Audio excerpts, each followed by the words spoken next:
Let's do this. Ra-da-da-da. Coffee, coffee, coffee.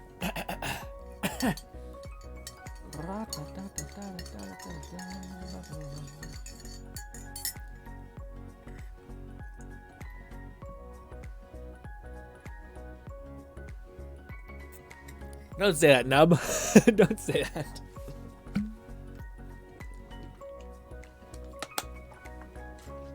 Test. Why is it so quiet?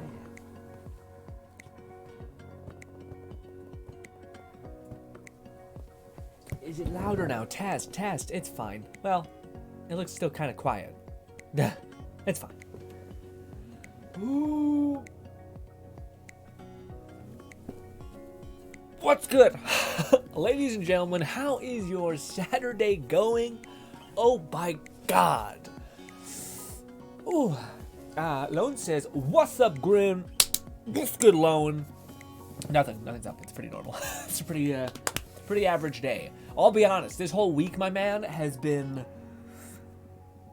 I don't even know how to put it. It's just editing. I even put it in the title, even though I didn't put a bracer, so the title of the stream makes no sense.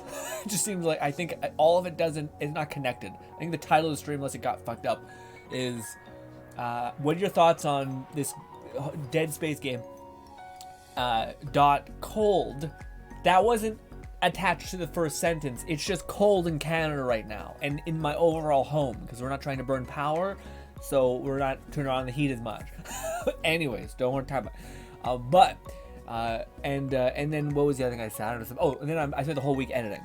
Man, I keep getting like better. You know when you're like you have a workload and you just keep getting more efficient at it, but it's by like 10% and it takes like 40 hours. So like it's like 45 or 35 now.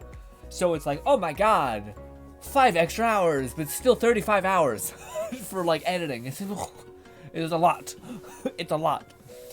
But yes, I'll ramble at you guys that probably later in the stream. Also, I don't know why today I decided to look like a tech bro, because I'm wearing these nice pants, but it's like no decal or decal on my my chest or anything like that, so I just look very plain, but you know what, I'm cozy.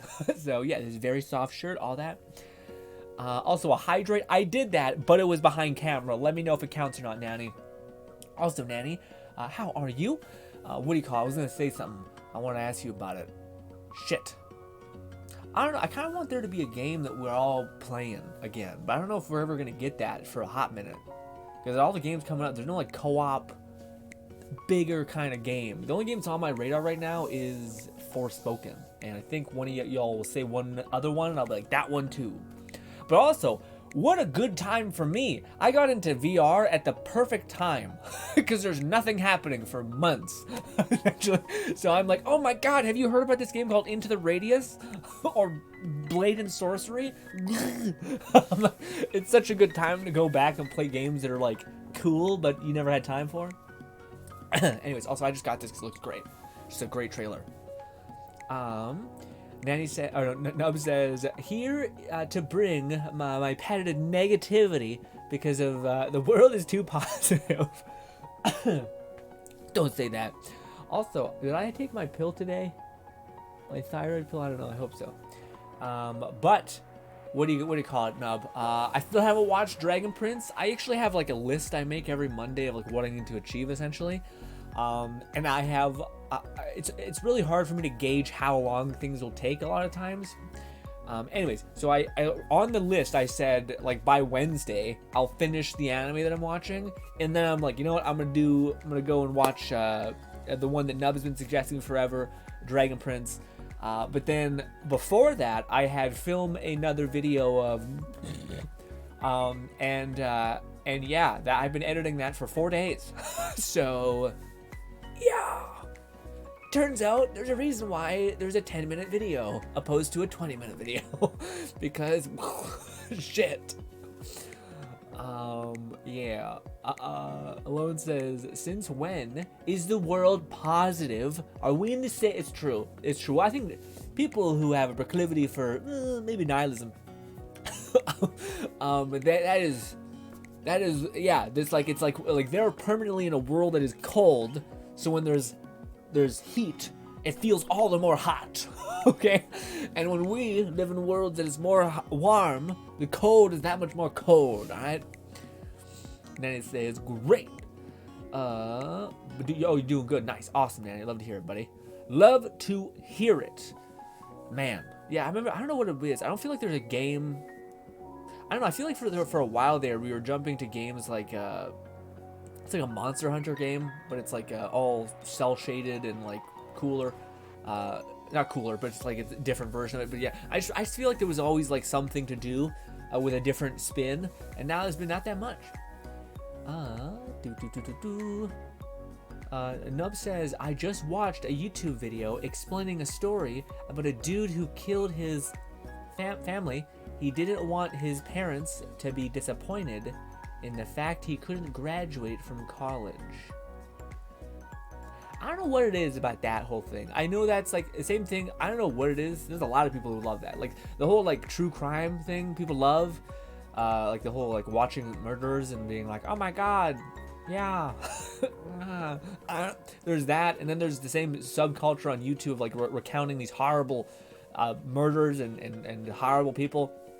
And to me, man, but I'm also the guy that like when I was really young, horror movies scared the shit out of me, and I would watch them just because everyone else was watching them.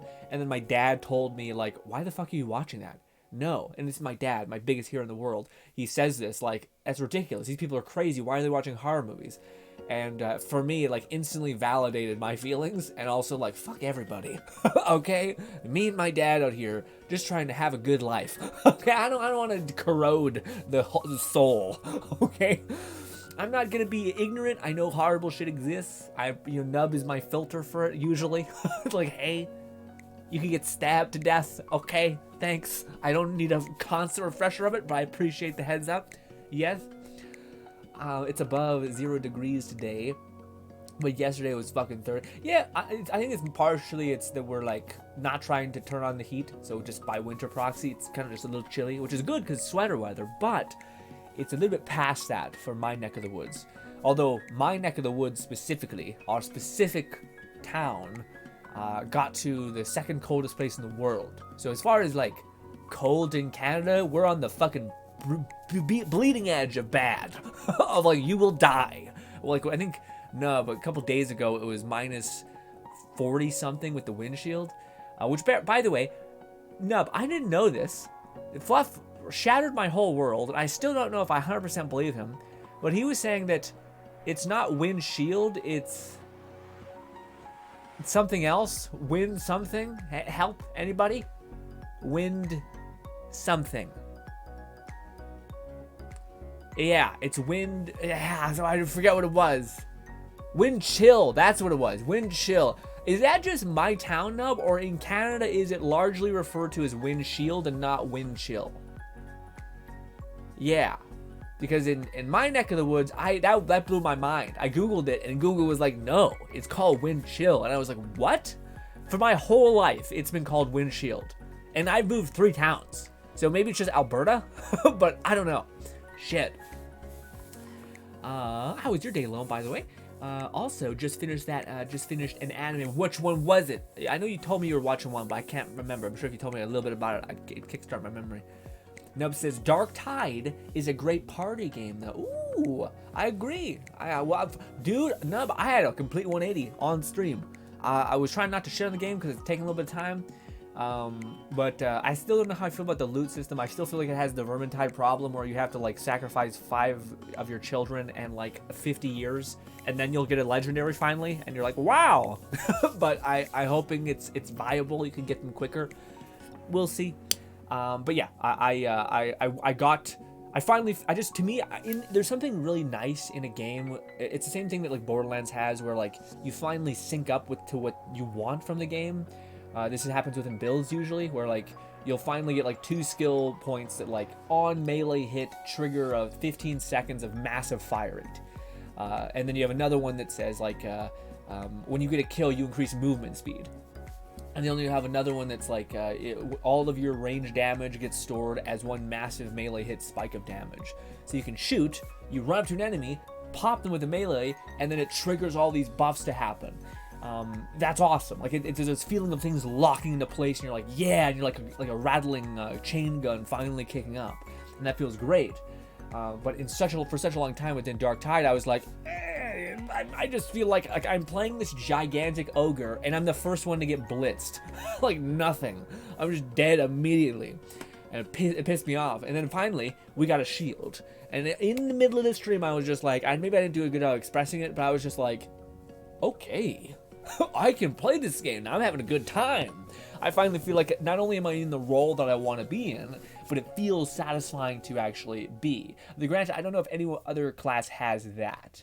I think there's various different ways of dealing damage. GRINN is one of the few people it seems like you can literally just not die. Like just not die. Like you can hold up a shield and you will be 100% okay. Especially to like the most horrible bosses in the game, which will just tank you and just go in on you. You can just block forever and be okay, which is nuts. But yeah, so maybe the other characters don't have that. It will be interesting to see. But also that makes sense. You're a giant ogre. You're holding on a giant slab of steel. Makes sense. Also, if you guys don't know why I'm manic right now, it's because I'm cold. I'm trying to like, you know. Also, if you're watching this on YouTube, I will start to, I think, post again our Twitch highlights to YouTube, but they'll probably be more scuffed, meaning no thumbnail or the same thumbnail. It'll be there, archived, but I can't handle any more. My whole week's editing. I can't handle more weird processing things.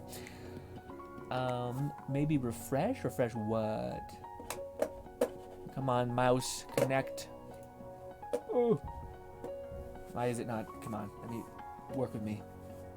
Work with me. Nope, it's not. I need to get a new wireless mouse. Is the stream out of sync for anyone else? It looks fine. Okay, good. I hope not.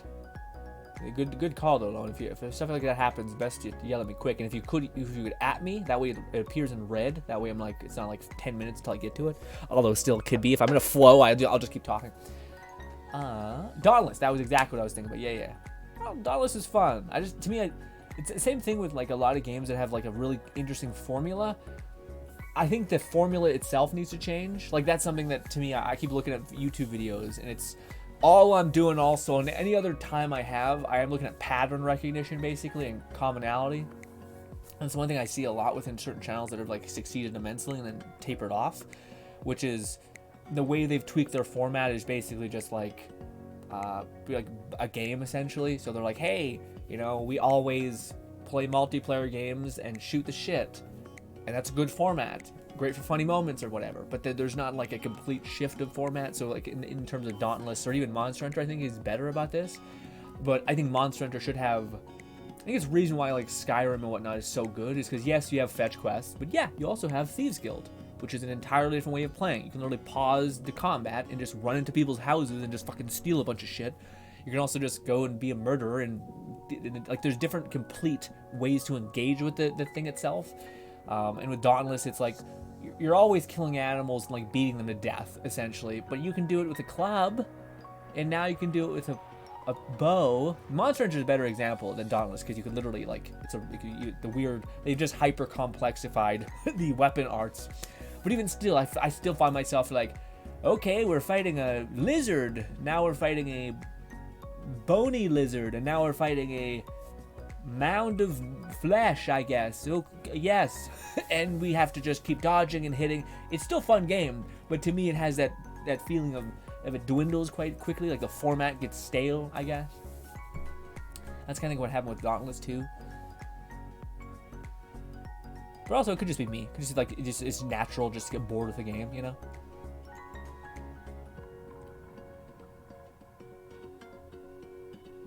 For that vid, I literally cannot understand his reasoning, and when he gets caught, he blames the fact he's an atheist. Oh, for the thing, yeah. Well, that's a lot of with the whole like the murder thing you just talked about. That's a lot of the things, man. It's like, to me, it's like it's a big conversation within communities and like political spheres, etc. But it's like one of those things where there's always an element of like, there's always going to be a percentage of horrible stuff that happens, and you of course want to move towards a direction where that is being lessened. The percentage of pain and suffering that can be attained is lessened, but also you don't want to completely inhibit the wonder of the world, the creativity that can exist, the fact that like we kind of are on a trust mechanism of like, well, hopefully people don't murder each other all the time, or else we'd hide all the time, so there's these weird balancing acts that take place. But it's one of those things where, yeah, I remember I went down the rabbit hole once when it comes to the whole like true crime thing, and I think everyone's seen this video because it has like 20 million views. It's nuts. But it's basically a school who basically he was like feigning insanity, and you got to see it in action. It was terrifying. It was also less horrifying because you just get to see a monster. You don't get to see necessarily like, oh, here are images of the faces of the people he murdered. It's too much. It makes me feel like I want to puke. Yeah. So instead, you just get to see and maybe this is why people watch those shows, the true crime thing. But it felt dark. Like it felt like but to me, I don't know. Basically, what I'm trying to say is there's moments in a lot of those things where I feel like a weird empathy, but not empathy. It's like this weird thing of like, you're undoubtedly a monster, but there's human masks that I can see. Like, oh, you made a joke, or oh, you had an emotion that is human, and just what you did is so not human that it makes it feel really cluttered. I don't like watching it. It just makes me feel like icky and also lost almost. Like, man, anyone can get all wrecked. But it kind of also plays within an idea of like, there's that thing which I believe in a lot, which is a lot of people are defined and made by their circumstance. You know what I mean? So if you got the shit kicked out of you every day by a specific type of person, whether it's a race, whether it's a gender of person or whatever, and you were like tormented for your entire life, there's a chance, and with the torment has a chance of also increasing the chance for you to be have a specific hatred towards that person, despite not the entire encompassing person is the person that hurt you, just as one person. But I understand how that could extrapolate, and you could justify horrible things, essentially. Basically, the idea that everyone can become a monster, or everyone has a horrible monster in them. It's just the amount of nudges in the worst possible directions that you can become that. But then there's also great examples of people who went through the most traumatic, horrible shit ever, being the most sweet and kind person. So you do have some autonomy. But yeah, it's also like a free will versus all. It's a whole thing. Anyway. He had to be like 50 minus 50 few years ago, so it's your turn now. What does that mean? I see it had to be minus 50 a few years ago. It's not just you. I've always heard windshield as well. Okay, so it's not just, thank God I was about to say it blew my mind when I first heard of this wind chill. I also, on our radio, like, I'd never hear it once. So when everyone says windshield, I'm so happy. I was about to say, must be like some bullshit. American, like, hey, actually, this is the way it makes sense. And then Canada's just like, shut up. I hear nothing. Nub says, progress in those games always shaky early. Okay, yeah, so maybe that's the big thing. That's the thing. But you're enjoying Dark Tide, at least when it comes to playing with friends.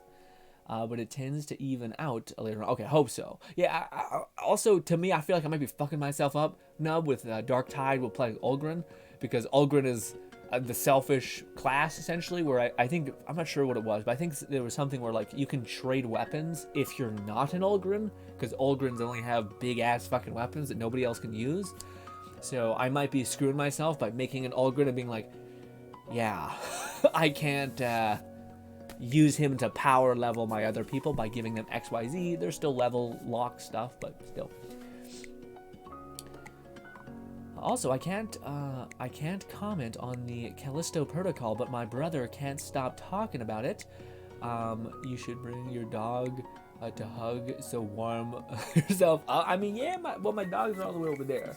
So, like, all the way over the whole thing. Also, I don't know if I want to make them cold. It's like the same thing when some person, a monster, comes up behind you and puts their hand in your neck, or just sucks your body heat out. You're like, I hate you so much. It's the worst. But I love doing it to people, so I'm a part of the problem.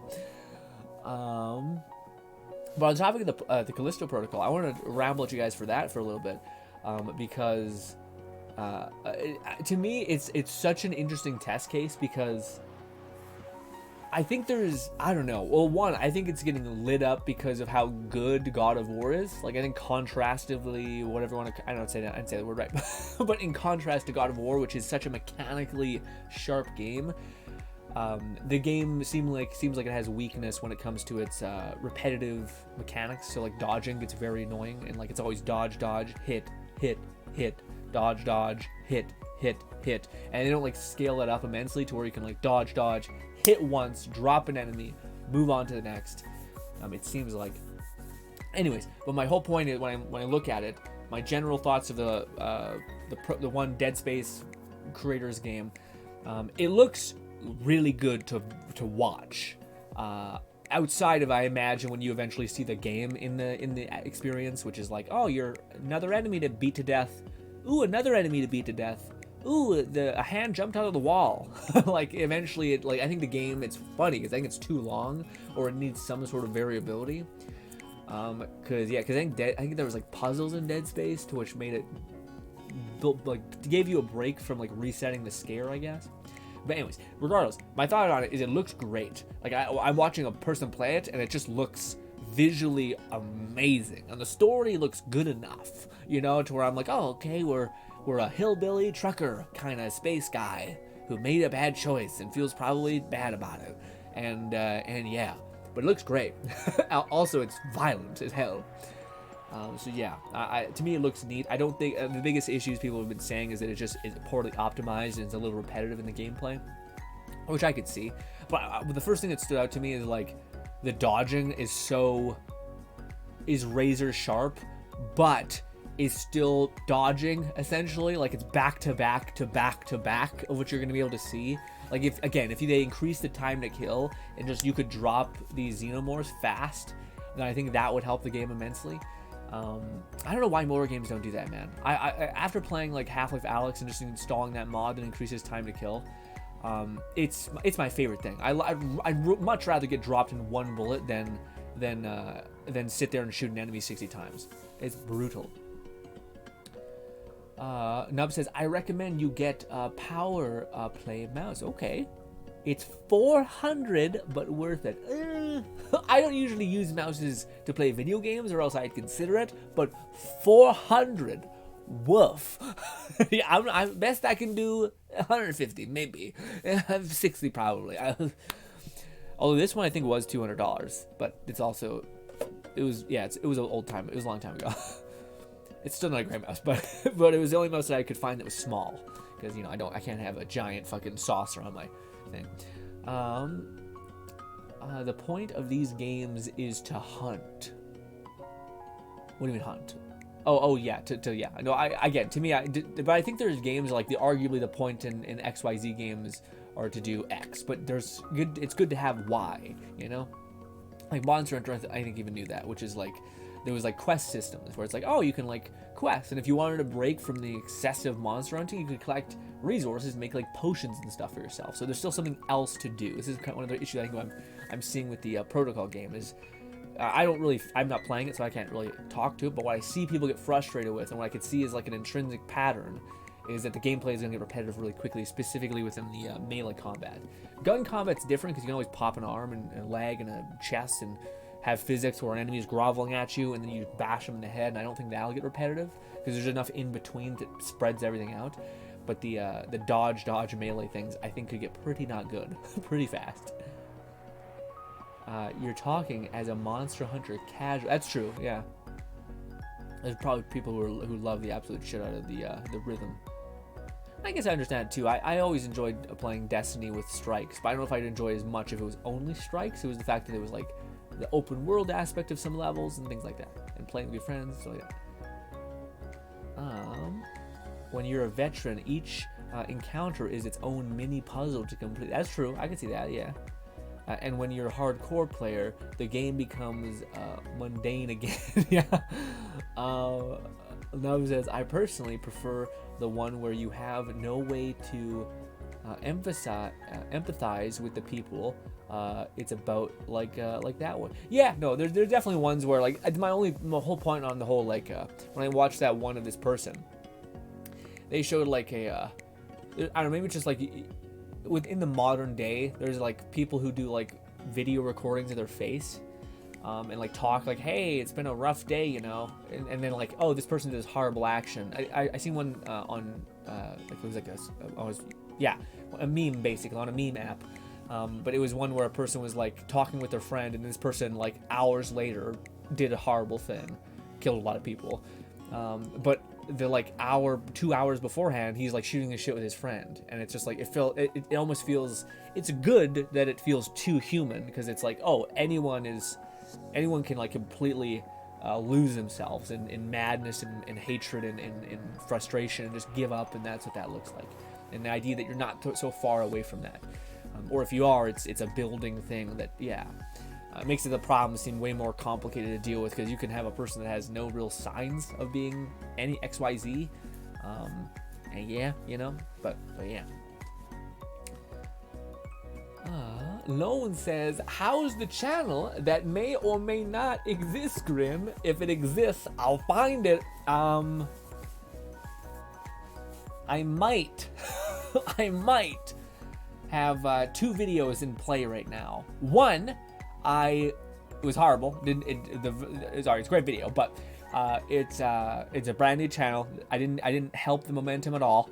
I released the first video, and I got 4 views. 2 of which were mine, because I somehow clicked on the video twice, and then I went to check on, I put a comment in there, and that counted as twice. Weird. Anyway, which was fine. But then I was like, this thumbnail is pretty shitty, especially after I did so much recon and research of finding out what a good thumbnail would be for this space. So I did all that research, recon, and I made a thumbnail that was better.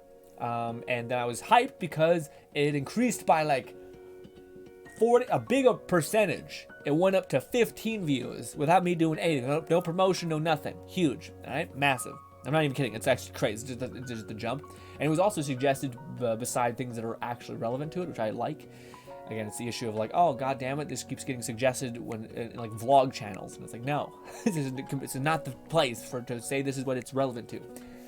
Anyways, but I released another video, which I think is way better, requires so much more editing, has no views. Now, I have to probably go to a Reddit and be like, hey, I exist. I know, yuck, gross. But there's the video. Reject me, tell me I'm trash, but it exists. I need to do that. But there are 2 videos in play, one of which is I didn't tell you guys about. So one of them is completely foreign. The one I Live Die Repeat one I've told you guys about. We're just replaying a level until we get the perfect run. That one I think is more generally liked by most people, and it's kind of like an immortal type of video that, like, again, I talked about it when I went back and I found a person who's like, I beat this game only using a melee weapon, or I completely destroyed this level in the most perfect way possible. Here it is. I went back and watched like Sifu, basically, a person just do that, which is nuts. A perfect play of that. Like, so it doesn't matter how old the game is. Same thing with Dishonored. Same thing with like a VR game. And they feel like, to me, I can jump in at any point. I don't feel like I'm like behind, you know? Like I didn't get to see this game in its heyday, so it's somehow less valuable. I don't feel that way. I don't think that's how most people feel. That's why it reflects in the views of the videos usually, from all the R&R that I did at least. And yes, I don't know what I was saying attached to that. And then so that's the video you guys know about. But then there's another video which is actually the reason why I'm kind of also hesitating on telling you guys about it, because it's pretty, I'm not gonna say much, but it's not normal, basically. But I think it's good. Okay. And they're very different ideas. Big time different ideas, but do follow a formula that we can put in everything else. So that's it. But thanks for asking. Num says, at this point, I'll call it what? Shroudinger's channel. Jesus, yes, it does not exist or not exist. It is in a plane of void. No, it exists. It exists, and I'm working on like trying to make a good video, in which I need to stop saying shit like that, because I do genuinely think the videos are good. Like, for the first time I've ever made a video, I think it's a video that, like, 10 years, 10, too much, 6 years from now, I would still think would be a good video. Like, I still think people would go back and watch it, and I wouldn't be like, this video was only really valuable because it gave information that in the moment now is kind of helpful, but yeah.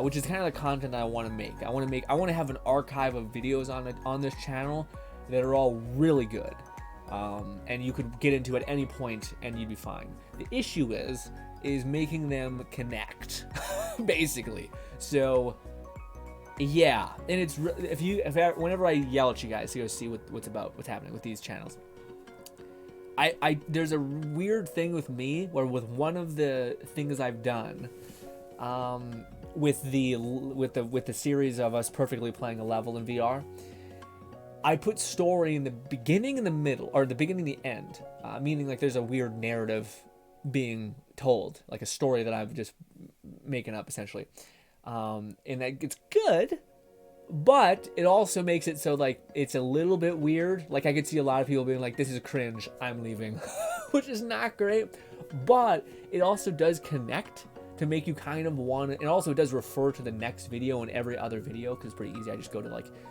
after I did XYZ, I told you guys this, I'm going to do like a Half-Life Alyx, all like the craziest encounters video, essentially. Like live, die, repeat, because the Hitman contracts are easy because it's just a giant level of complete carnage, whereas Half-Life is spread into segments, so I'll have to get creative with the transitions to then do that. But yeah, at the beginning of the last video we made, it picks up where the Half-Life Alyx video is going to be made, so that there is some sort of like, oh cool, because I feel like that's the problem with having like contained videos, is there's no excitement to necessarily see what's next. Whereas if you see what's next, you're like, this looks cool. Oh, okay, well, I just seen you use a bunch of guns to destroy levels. At the end of that video, there's a quick like 15-second clip of you looking at like a sword and being like, oh, okay, so the next thing is gonna be melee perfection. How is that gonna look? And that's exciting, I think, or at least interesting. So yeah, it's a lot to learn, and we're doing good. Again, the one thing that is quite polarizing for me right now, and I don't know how I feel 100%, but it's the editing. Like a video took 4 days to edit, and yeah. Now granted, I'm getting better at finding out how to like quickly do it, like do a passive in editing, setting up all the segments, like beginning, middle, end. Then you take all the versions of your footage and put them into the thing. Because I do multiple takes of a level with this specific type of video. So that's one of the videos, and then the other video is very narrative focused. So it's very much a continuing story, but it's my story. I should stop talking about it. Yeah.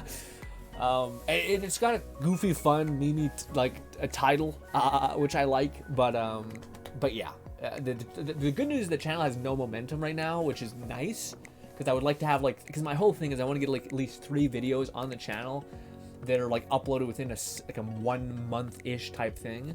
That way, if I do go and say, hey guys, there's these types of videos here, say if I go to the VR gaming Reddit tab, and I put a video in there, I'm like, hey, this exists, there would be a way for you to find it, essentially. Or sorry, there'd be something that would signal to you that this is not just one-off. This is like, oh, this person has 3 types of these types of videos. I would subscribe because these are the types of videos that I like. Whereas if there's just one video, I can see people being like, cool, I guess, you know? And Lone says, I heard the game is this. Oh, the one? Yeah. To me, I think it's probably as a player. I don't know, man, because I look at it and I would like to hear a person who enjoys the horror genre. I like enjoy Dead Space. I want to hear what they think, because I feel like it's a game that's specifically made for those types of players. And outside of it being broken and a little bit repetitive, I think those players would actually have a really good time with it. And I think it's just people that are like, well, I'm looking for something else to play. I just finished God of War. They're going to get into this, and I don't know. Honestly, I think if the Callisto Protocol would have come out at a time in which, like we went to our, it's like usually in summer where there's just nothing coming up for like 2 months. If it would have released right at the sweet spot of those 2 months, I think people would be like, actually, it's pretty good, a little bit repetitive, but it's just because I think you followed one of the most crazily sharpened games, polished games, whatever you want to call it, which is God of War. and a slew of others. Like there's been a lot of good games this year. Also, it is, man, I've never felt so disconnected with some of the channels that I follow. Some of the gaming channels had like a conversation, which is fine, good old conversation, but they talked about basically what wins, God of War or Last of Us, and I immediately just thought, what? What are you talking about? Like, what? And it's always interesting because, like, to me, there's like a disconnect between reviewers and, because the biggest issue is Last of Us 2, essentially. Last of Us 2, the story resonated with some people, and then for a seemingly mass majority of people, did not. I think there's good arguments for it not resonating. And also people not being excited for future games. Because, yeah, nothing matters, everything is despair, all that. And yeah, they were having a conversation about which one is better, and I was just like, what? No one, like the 80% of people that play God of War 1 and God of War 2 are like, it's great. At the very least, very fun. Maybe I didn't love the combat, but I liked the story. I didn't like the story, but I liked the combat. Yeah, and the fact that we're having this conversation, but sorry, my whole point was that these channels I'm subscribed to are usually like reviewers, and they tend to be the people that are like, this made me feel XYZ way, and therefore it's masterpiece and it's so good. And I'm like, but why did that other game that you rated as a 5 that did the same thing fail? And it's like, well, it's just bad. And I'm like, what? Inconsistency. Anyway, but yeah, it was just one of those things where reviewers are like, Last of Us is actually the best. And I was just like, it's okay that 100% agree that people can love The Last of Us, but to say that a lot of people did not hate it is nuts. To even have it in the car, like Elden Ring, sure. Elden Ring, God of War, I think is a fair ass comparison. I wish we just ended it and did like everyone's first place this year, but yeah. But Elden Ring is so good too. So it's like it's yeah. Most people are like, it's Elden Ring just because it's such a big game. You have so much replayability. But goddamn, play God of War. Like it sucks. I wish you could give them to 2 parts of the year. Split the year in half. This is the only time I've ever wanted this. Split the year in half. Give the first half to to Elden Ring, and the latter half to that. Because honestly, I don't know what's coming up next year that's going to dethrone God of War. Can we just stagnate God of War and then have it be I think Starfield maybe, but yeah. What is good, Fluff? Fluff says, oh no, Nub says, I personally prefer longer time to kill because my reaction time is shit. Yeah, but that might be a part of it too. For me, like why? Because I like to react fast, and I'm always the person that like, in video games, I enjoy when I can like cancel my actions. So like if I attack in God of War, I can always roll out of my attack or something, or block out of my attack. Whereas in a game like Elden Ring, you're committed, and I hate it because I'm like I get too antsy, and then like I know I hit the button twice, and I'm like, I'm fucked, I'm dead. I know it's gonna come back and hit boo. Except it's more like me like, no, God, no, please, no. God. I get hit and like, it's stupid. I could have reacted 50 times there. Anyway. It's a wireless mouse you'll never have to change, and you can use it off the pad as well, and then it has features. I mainly want a mouse, which I've looked everywhere for. I cannot find it. I want a small mouse, basically, a tiny mouse from my tiny hand. And I remember seeing this mouse that I always loved, but it was basically just like a circle. It was like a circle with a divot in the middle with 2 little buttons, basically, left or right. I just thought it was nice, because that to me, I'm like, all these controllers are trying to be ergonomic. I just want like a nice little pod, little tiny pod that you can put, like a, yeah, it's just like if you were to take a piece of dough in a perfect sphere and you just were to smush it, and it became kind of like a flat puck with a rounded edge. That's what I want, with a little clip, perfect. And also, hopefully, it had like decent connection, reaction, all that stuff. I would love it. And if you could spoil me, 2 buttons where my thumb would be. You know what I mean? But probably never happened. It's hard to find a small mouse. Yeah. Lone says, so 2 other randoms found the channel before me. Unacceptable. I titled it, again, the thumbnail was good, to where like, yeah, I think that yeah, it was good enough to where I could see people being like interested in it. Also, our God of War video is doing better than I thought it would. I fucked up. The God of War video, I was so deep into editing the VR stuff, and I was having such a creative time with that I hit the wall with the God of War thing, and I recorded an hour's worth of like breaking down the build and to condense it into 20 minutes. But I couldn't be fucking bothered to listen to myself for an hour, so I just did a voiceover that's like, it's this, and then having it now out there and having it do well, I'm like, I should have done a better job of explaining where to get things, like the runes, but I really shit the bed in that way, and I'm like, alright, well, of course, the video that takes 2 seconds pops off. That shit, I knew it was gonna do well. There's not a lot of God of War builds out there, but yeah. Lone says, nah, keep talking about it. It's findable. I will say that. I said a keyword that if you type it into YouTube, you'll find. I don't know if I want to say the exact word. I don't want to, yeah, I want to upload one more video, and then I'll probably tell you guys, like, hints at that point. For the freakish amongst you who want to find it, you can find it, but yeah. And also, when you find it out, I would be interested what you guys think about the name. But you can't say the name in the chat, but you'll have to just be like, I think the name is this. I feel like it's weird. I feel like it's good. I feel like I don't think it makes sense for what we're doing on the channel. What is good to Fluff with his cute little emote with a beard? Fluff says, I don't enjoy TLOU much on gameplay level. Didn't put enough time into it to get any connection for the story or the characters. Oh, Last of Us. Last of Us 2 looks pretty, but the gameplay isn't much. I was about to say, yeah, that's the biggest thing where people are like, but the story is, and like, you're getting caught in the weeds, man. The gameplay, you could hide in grass. Whoopee. What the shit are you talking about? And yeah. Also, like, I don't know anyone who's excited to play the third Last of Us game.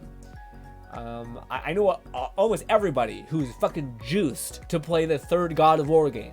And it's a fucking 5 years out, probably 8 years out. And I know people who are like, give it to me. Hit me with it.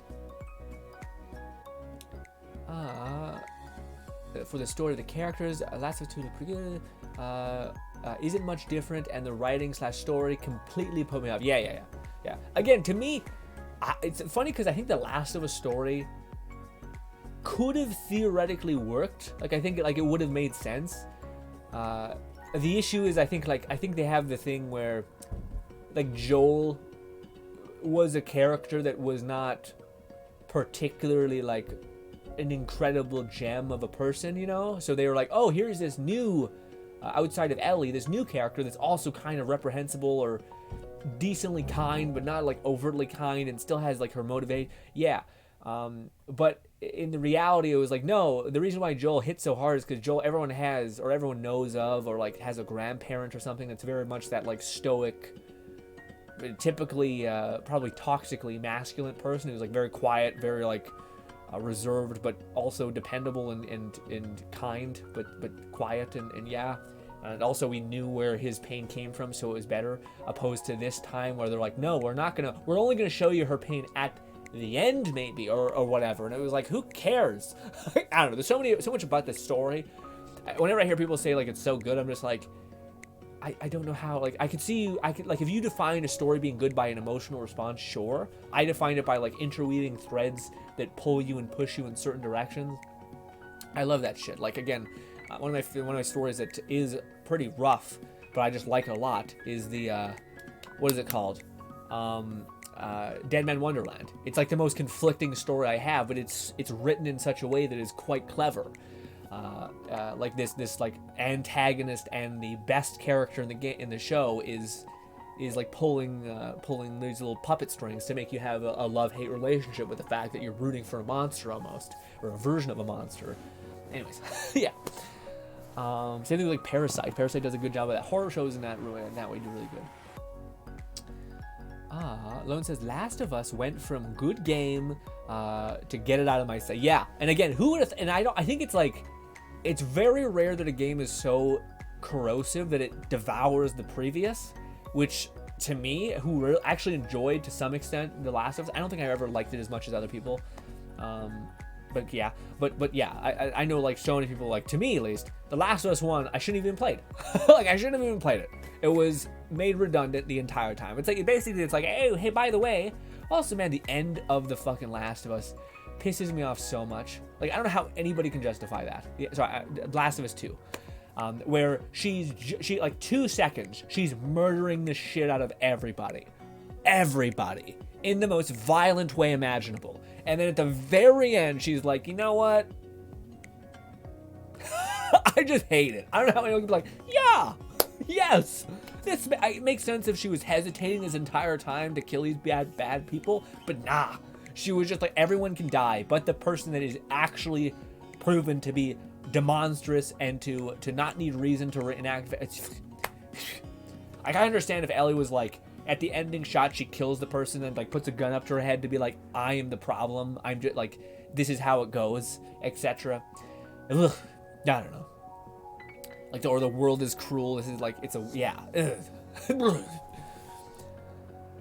God of War 18 and Ragnarok, however, has much more appealing gameplay, has objective matter I like the resonate with, and the writing it doesn't infuriate me. Oh yeah, for God of War versus Last of Us versus It's funny because I know everyone who has played both Elden Ring and God of War is in that same predicament as like I've seen so many people they haven't expressed it really, but I've seen it the same thing where people are just like like they're so good, and I feel weird also. Like sometimes I think it was last year that was like God of War pit up against another game. I forget what it was. It was a decent game, but it was like yeah. Oh, that's what it was. I think it was like that Hideo Kojima game, which was more like I mean that wasn't right. I don't know what game came out that it was pit up against, but yeah.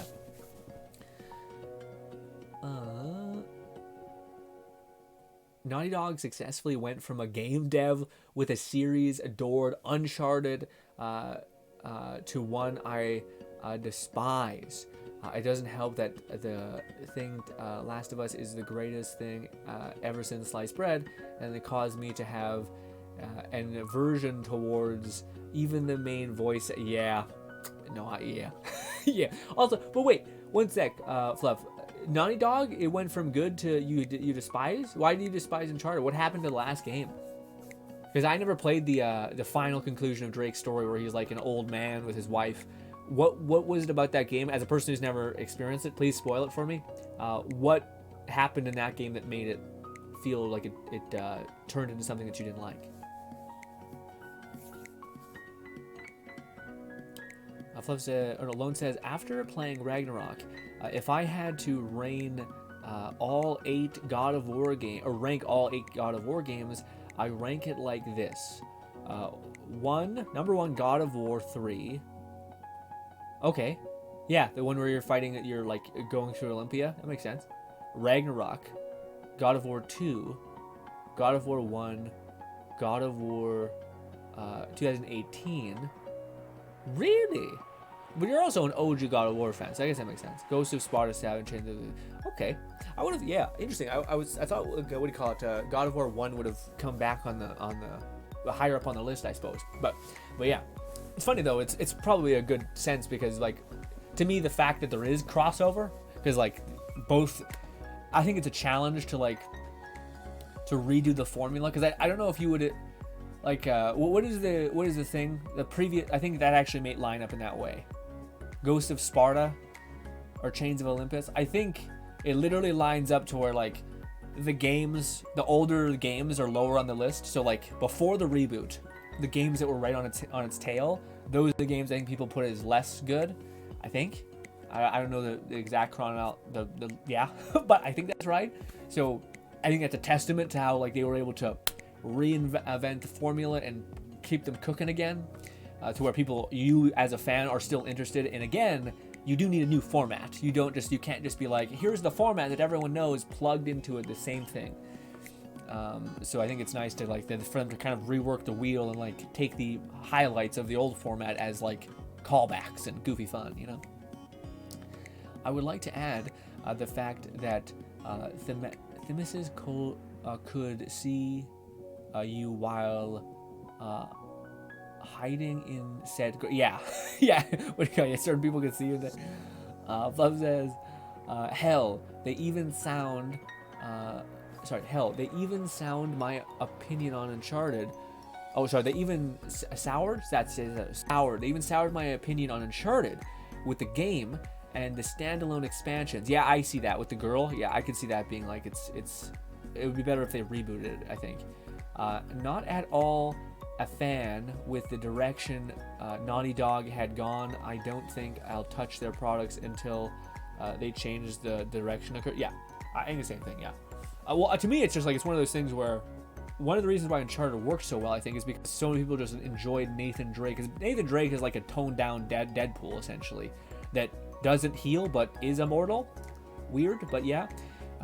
Yeah, so like to me that was, you just wanted to see Nathan Drake in another thing. Also, people like Indiana Jones, and that was like a nice spiritual successor in a weird way to that idea.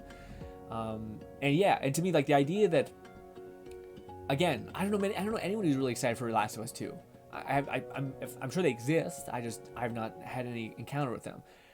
To where like I know a lot of people who are like, yeah, I'm excited to see Nathan Drake get back at it again. You know, do weird things. Yeah. And I don't know. To me, like I think Naughty Dog. That's why I'm worried that the last game. I wonder what the last game ends off on, of the Uncharted series with Nathan Drake. Is it like a nice conclusion to his story? Is he like completely settled into being a dad, or is it like he dies, or he saves somebody and dies, or is it like no, he's still kind of like, no, I have the burning love in me to hunt treasure. I don't know. Higurashi makes me feel that way. Interesting. That one to me seems pretty. Maybe it's just the violence that bothers me, or that stops me from feeling all that. But I haven't watched it either, so maybe it does. But yeah. Yeah, no, now that you put it, yeah, that's the whole point of the show. Is like there's a weird possession / loop happening to where people are just going insane, but they're good people. Yeah, I see that. Yeah, it makes sense. Fluff says best narrative God of War Ragnarok. Yeah, absolutely. Yeah, that's a good way to do. Yeah, best narrative God of War Ragnarok. Best score. I think God of War Ragnarok. My hope is that basically God of War Ragnarok gets all of the other ones, and then Game of the Year goes to Elden Ring. That's my hope. Okay, everyone could be kind of appeased to where God of War is like, okay, and here you get the big one. Okay, that would make me feel better. And my own selfish desire, though.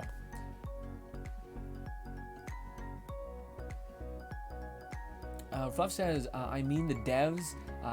The dev is who I despise. I see. I never managed to finish Uncharted 4, so it's mostly fine, as far as I recall hearing about. But the game with Chloe, her partner, just seemed to be big hint towards the direction Naughty Dog was going with their games. What was her partner? I found God of War 18, God of War, the reboot, a bit too repetitive with the combat since you don't get the blades till the third act of the game. I guess that makes sense, especially as a person who's so used to the ravenous God of War formula of like new weapon, more like limb, body part, severed face, all that. But yeah, that makes sense. That's a fair. I can see that being a problem. Fluff says prioritizing political agendas, and changing the personalities of the characters for the sake of shitty writing to reinvent a bad story. Yeah, I can say it. Nathan Drake was a great adaptation of the Indiana Jones and the Lara Croft. Yeah, Lara Croft also was a big inspiration I remember hearing about. Ironically, with the change in the direction with the new Tomb Raider. Yeah, that's funny. Yeah, I was about to say, because the Tomb Raider one, I don't think she's very Lara Crofty. Like, I think that was like Lara Croft was like this British kind of like, I don't know, she came across to me as like a femme fatale, whereas in the original, or the reboot, it seems like she's more of like a, I guess kind of like a Drake, but without having like the the quippy lines. It's like she's still serious, but kind of goofy, but not. Yeah, it's weird. Again, people need simplification. The reason why Deadpool is so beloved and shit is because he's a kind of an idiot who's belovable, like lovable as hell, and yeah. Fluff says, as far as I know, Uncharted 4 ends well enough, and I do want to find the time to play through it, or if necessary. Yeah, that's always one of those things. Especially now with, like, I think it would make sense that eventually that game would get ported with, like, 4K PC port, whatever. So it'd be cool to see, like, Let's Play at the highest possible quality with that game. As far as I know, Uncharted 4 ends well enough. Oh, was it? God of War 2018 competed against Red Dead Redemption 2. Yeah, I'm sorry. That was, yeah, I remember that. Okay, so yeah, that was the thing. I remember. Because remember that the God of War came out and I was kind of like, ah. It was also a battle, but to me, I don't know. I think it was just, I think that was part of it. It was, to me, it was such a game that I don't think most people thought it was going to succeed, like God of War. I think it was like, you're completely going against what the formula and what the fans have been like come to expect, and they were able to win over the fans and then a shit ton of new people. You know, I do think Red Dead is amazing. Yeah, that's unfortunate because both of them were real good games. Same problem. But yeah, as much, I don't know. I still think God of War. I'm happy that it won. I'm happy that it won because I think the feat of like rebooting an IP like that is pretty nuts. And I think Red Dead was already gonna be killer. You know. Also, I feel like Red Dead probably would have won if it had better multiplayer, which is weird because God of War doesn't even have that. But I think it's just because God of War's whole thing was just nuts. Red Dead Redemption 2 won almost every category with God of War. Yeah, see, I hope they do the same thing this year. It's like, it's your turn, God of War. Fluff is referring to Uncharted Lost Legacy. I think it's the one with the Drake's love interest. Says, I forgot her name. If I ever knew it. You played as Chloe. Yeah, Chloe. And the companion character was another woman that I recall had an abrasive personality. Yeah, that's always the one thing that to me is frustrating. Like, and I think a while ago when I was in school, I remember talking to my friend about this, who happened to be gay. And he was basically referring, and I've heard this also in podcasts, specifically within like every other thing, whatever your specific proclivity is, transgender, whatever it be. There's an incredible frustration, and it's weird because like there's a certain community which is like the whole letter thing, LGBT, that whole thing, where it's like it's a support group, but also it's like kind of like a warden, to where like. Again, I remember I watched the first season of most of the season of Queer Eye, essentially the reboot on Netflix. It was great, but one of the things that like the guy was talking to, and I kind of felt bad, it was the guy who's just like, yeah, I kind of enjoy masculine clothes, is what he said. And the guy was like, well, you know, everyone has their own style, but you know, with the community, and it's like, it was weird, like this weird shaming of like, you can't do that and that. And I get that vibe for most things, where it's like most, what is it called, tropes in this medium, whether it's like a lesbian being kind of like rough and mean and like shitty is a thing, and it's like I know a lot of wonderful people. Like, it's weird, and it also feels disingenuous. Like, I hope that to me is where like the line of virtue signaling and stuff kind of dissolves, is where it's like, no, this is just a person that happens to be this and is also has various complications, intricacies, but ultimately is a good person. I think that's most time people just want to root for a good person, and a good person can do bad things, can have done bad things, can in some ways be bad or be shitty or be XYZ. Yeah, it's funny because Overwatch is doing this this like new mech hero, and his motivations is pretty like humanly understandable, essentially, where like humans were really shitty to robots, and he tried to follow the path of peace, being a good person, treating everyone fairly, but day after day, slaughter after slaughter, he kept seeing his brethren die, and then he's just like, you know what, fuck you, no more of that. And he instead chose to fight for his people until hopefully one day there's an equilibrium, or straight up there's just one race left, or technological person left, in this case robots or whatever. But to me, That was like it's like a human thing. Like if you day after day you kept seeing your people get wrecked, eventually you'd be like, we gotta figure out a way to fight back or be subsistent on our own merit, etc. And again, it's a human thing. Like a good person having to be forced to do bad things is what it kind of feels like. That's a good, I think, a good thing. Again, some people want more complex stories that are more depressing, but I'm good. Hell, I loved the Angelina Jolie movies as she was practically made for a role. Yeah, no, exactly. Yeah. It's also funny because like she has that. Like she feels like there was moments in the yeah. Now that you mention it, makes sense. At least to me, when I watched that show, I remember she had like this cheekiness to her, like this British kind of like cheekiness, but she was still likable and she was still very caring. So like there was this moment of like, instead of her just being like cheeky and rude, she was cheeky and charming, which is very the same way as Drake almost. So same with Indiana Jones largely. They wanted to take her. Malone says they wanted to take her character in a different direction, but the reboot of Tomb Raider series has never reached the great game status amongst the fans. They were between decent to good. Yeah, no, I was about to say, a lot of people say they're great games, but it's always one of those things where, to me, I think you're better off either like having a really strong direction or making a new game. Like it's so frustrating to me. I still fucking hate it. I hate that they burned Rage, the game Rage, and what was the other game? I came out this year. Oh, Shadow Warrior. I hate it. I hate it so much that they take a game and they basically just say, hey, we have this title.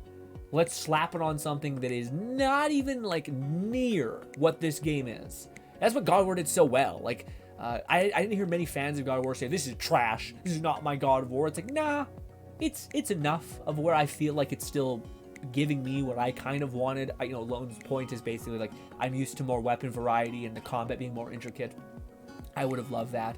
And the fact that God of War is basically constantly throwing you new like support characters, I think helps with the feeling of like, actually it feels pretty varied. Also Trace helps too, make you feel like there's a different type of way to engage.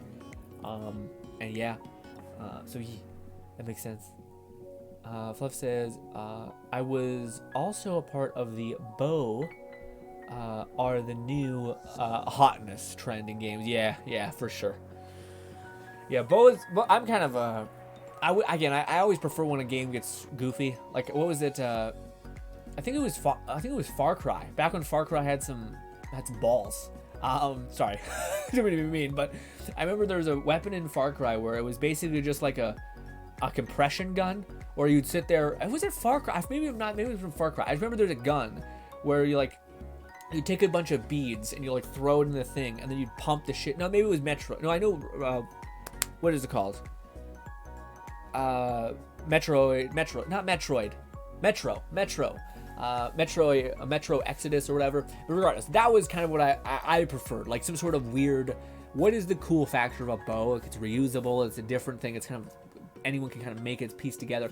And then you have like this pump. You're sitting there. I used to always love that in Metro, where you'd be doing stealth things and you'd be like pumping the shit out of this thing, shoot, pump it all the way to the max, because it would be an instant headshot if you killed someone, no matter the armor. It was great. Metro is always one of those games, the first one at least, which had like the most non-stealth, but you could kind of play stealth, which is to say non at all, really. Oh man, I still have goosebumps playing the first Metro.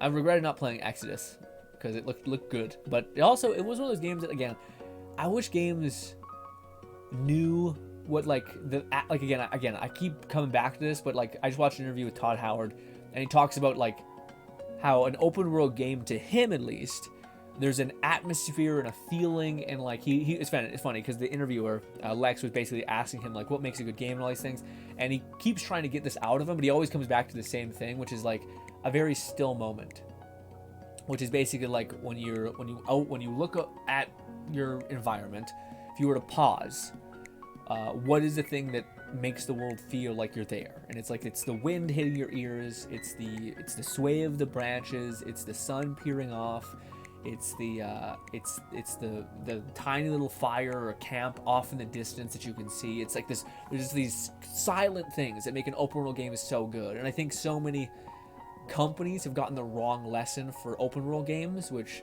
I think largely is part of Ubisoft's issue, which is it's just a big map for you to do things in, and it's like, it's a map that you want to feel like you're there, you know, like you're moving through this world, like you can't believe that this exists, you know, like this is something cool about this. I don't think it's gonna be in the game, but there's like a hand jetting out of the ground, and imagine you're just like exploring, you're going off of a bend, and you open across a clearing, and you see this giant fucking hand, and you're like, what?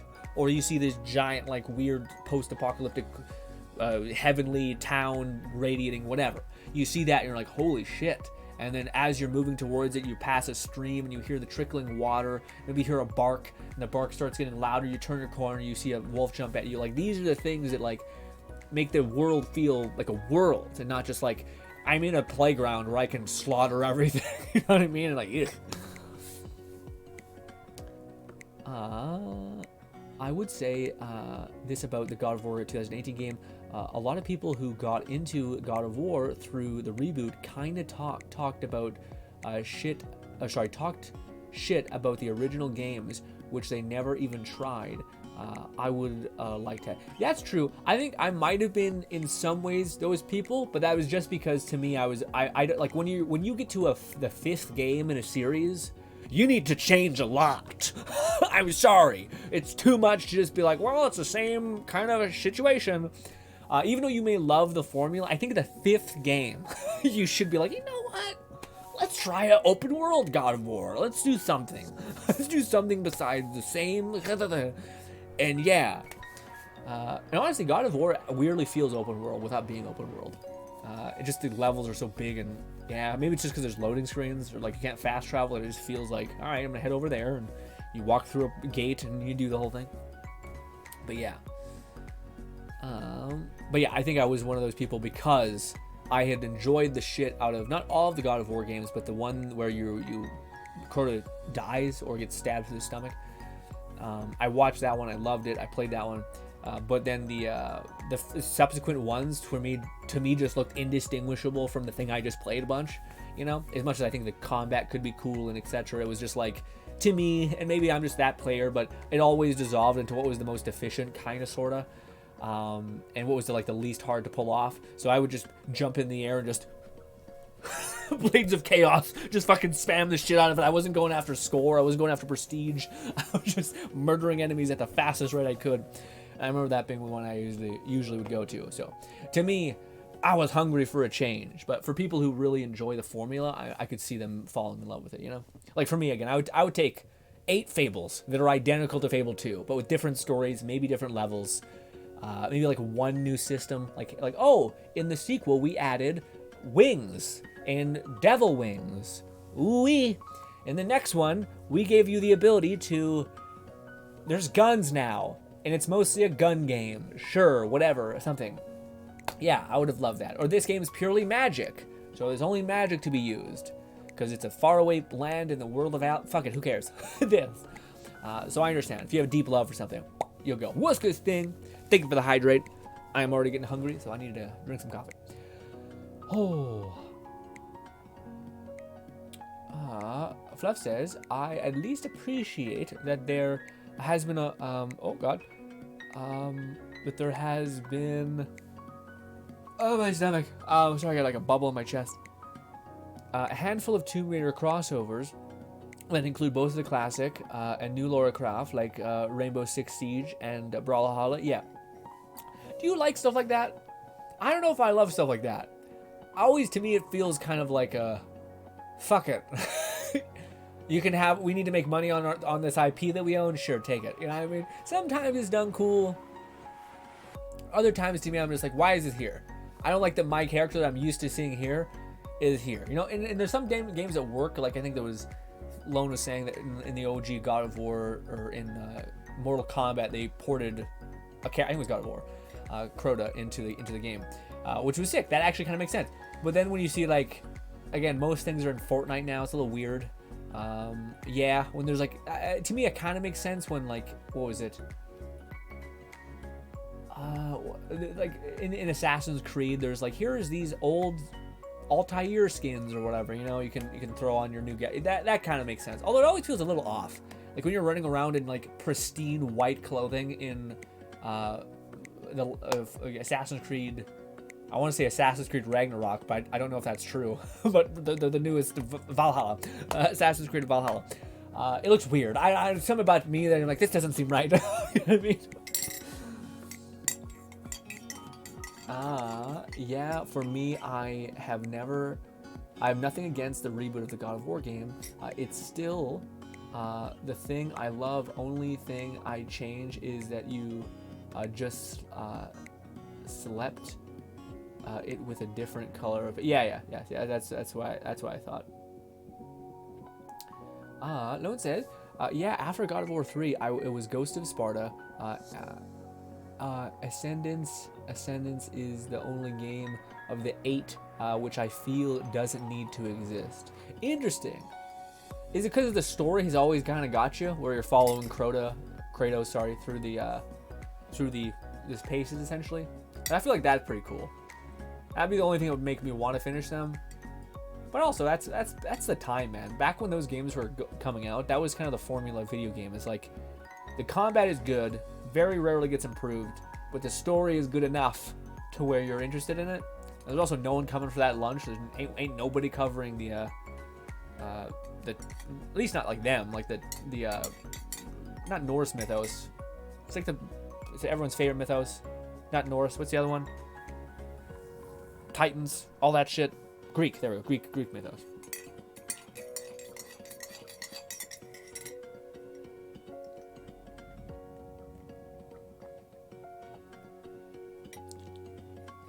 Ooh, that was the hydrate that was redeemed 20 minutes ago.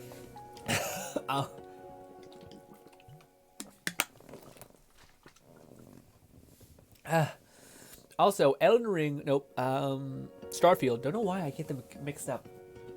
Starfield, apparently, there's no release date yet. Which to me is, man, I don't know what it is. I feel like you've been through this before as well. But you don't remember what having been through it, okay? Anyone who has a PC, you've been through it. Even you, if you don't have a PC, you probably now, maybe, possibly, have been through it or will go through it. I see, like, I'm getting into VR. You guys know this. I've talked to you too much about it. But the thing is I keep seeing, like, so many games with mods. And that's what I'm referring to. When you see a game and you see some mods and you're like, and it's a meme within the modding community where you spend more times researching mods, installing them, and then playing the game with the mods. In fact, you download 15 mods in the hopes that in your playthrough you'll find them, and you'll never do it. The best case for us who want to do this is probably to download somebody else's work and then just be like, fuck it, I can't even look at anything else. And then you would experience Cool World. But then your tastes are different than them, their shader looks shit, it's a whole thing. Anyways, but I'm in that weird vibe right now, where like I so desperately, like, games to me are just that. It's like I'm so I went from feeling nothing, mostly nothing about Starfield, and I'm like, fucking, it's a game. It's a Bethesda game. I'll buy it full price. Fuck it. Not probably a season pass too. It's one of the few developers when it's an actual RPG and not some sort of weird co-op thing, I'll fucking fully send it. But because I've gotten into modding, I'm just like, oh, dude, I'm excited for not the game itself, but what the game will allow me to experience and enable. The goofy physics, and again, after hearing the Todd Howard talk up how they're basically building games now, which we haven't got a game like this for a while, because Fallout 76 kind of got in the way of that, but a game that is basically made to be played for many years on end, with systems that can be engaged with, that the modding community can ebb and flow and change for that, and that they're actually building out the scripting for their modding engine to basically be more viable, so that there has to be less, what is it called, scripts, basically. But yeah, so to me, I don't know, I'm in that thing of like, whenever I think about a video game, I think of mods, which is a horrible thing.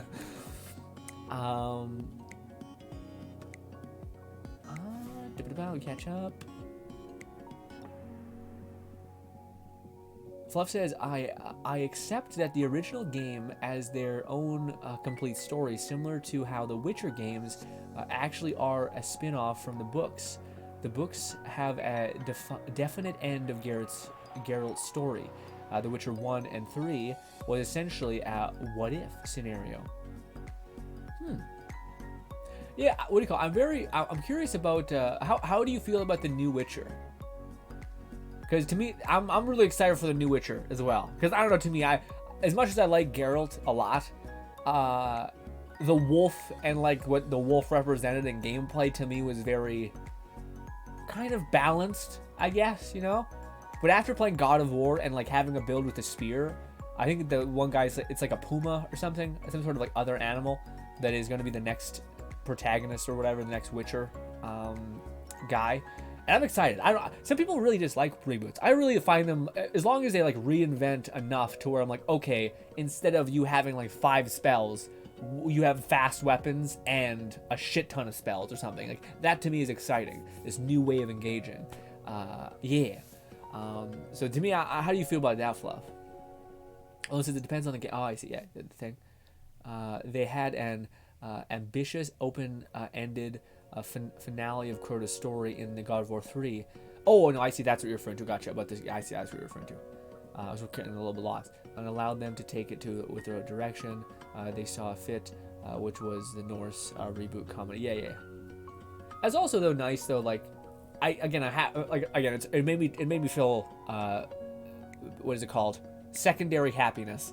When Lone was like having a big reaction to like the references, which to me were just cool lore things that I never knew, but for him it was like, it's the thing, it's referring to this, and I was getting secondhand joy seeing how much it meant to him when there was those references. Well, it says Fortnite is the only game where Master Chief and Crota can shake hands. That's kind of cool. That's cool moments. But to me, there's just like this disconnect between like this shouldn't be here kind of thing. Oh yeah, games like MK bring over Crota and the third-party characters like aliens and Predator. Yeah, that's also a whole game that to me makes sense because it's already very like. It's not like you're in a world. Like I don't know people who know the deep lore of all Mortal Kombat games. Maybe a surface level of like here's what's happening, but not like the intricacy of all the people who know the God of War things or all the people who know XYZ storyline things. Sting says, going to try pulling new 3-star decals on Let It Die, Let It Die. Also, don't know if Knight Rider DPS. I don't think so, Sting. I don't think I have maybe like 50, probably. I feel like I have like 20, 24 probably death medals, and those are for like just cause. Yeah, to be honest, I don't even have Let It Die installed on my PC anymore. So, again, if Let It Die did a thing where they're like, we're gonna have a big update with a new weapon, with a new armor, and we're gonna have a sale, and we're also gonna sale on death medals, and then we're also going to have like we're gonna flip on the switches for what is it called? For the mushroom stew having better drop rates. Because I don't know how many. I think there's at this point. I think the money that's coming in from Let It Die has been a trickle at this point. So I don't know why you wouldn't do stuff like that, where you just scale up the gain on what is already considered a really hard game, and like give people like a quick boon if you did want to get a lot of advantage from it. Right now, we're still like this 6-year anniversary was like we're just gonna redo what we did last year, and the only thing we're gonna update is decals. And it's just as hard to get them. So to me, it doesn't motivate me to want to dig in, you know. Fluff says also Marvel's Midnight Sun is quite fun. Yeah, I've heard about that. Since I knew well ahead of the time I was going to be identical to XCOM, I wasn't surprised or disappointed with what I'm getting out of it. Yeah, no, I remember seeing a Game Ranks video kind of quickly talk about that, and I thought interesting. Not for me, but it's cool that this game exists for somebody. Does anyone here remember PlayStation Star Battle Royale? No, Battle Royale. But, Oh yeah, Grin. I didn't tell you. What anime? I finished. Oh right, the Recall one. How was it? Because that show to me seemed awesome, but I don't know. I feel like it was just. I want some contrast within the shows. You know, like it's. Sounds weird, but that's why I kind of like the other ones where it's like cute girls doing metal as fuck things is cool, but it's also kind of cool when there's a grounded nature to like, here's this one character that is a robot, is a orc, is a elf, is a something that is like the wall of resonance or like the baseline, I guess. Otherwise, just like, okay, they're like murking people. I'm sure it's great. To me, I know I probably would enjoy it if I would watch it, but it's just that doesn't have that edge that I think that would give it to me. What's next though, Lone? I remember fondly, Lone, of that PlayStation Star battle. Huh. PlayStation the first to do the thing. Okay, I wanted to pick your guys' brain about 2 things. Don't let me forget about these, okay? How do you guys feel about Sony shitting on Xbox, their Activision merger, while simultaneously, it's hard to describe. How do you feel about the whole Sony basically trying to stop Xbox from going through the deal? All of their, like, I keep watching people break it down. Maybe I'm just watching stacked conversations, but it's the stupidest thing I've ever seen. Where like Sony's like, you can't own an IP as big as Call of Duty because it will own the market and it will hinder our ability to sell PS4s.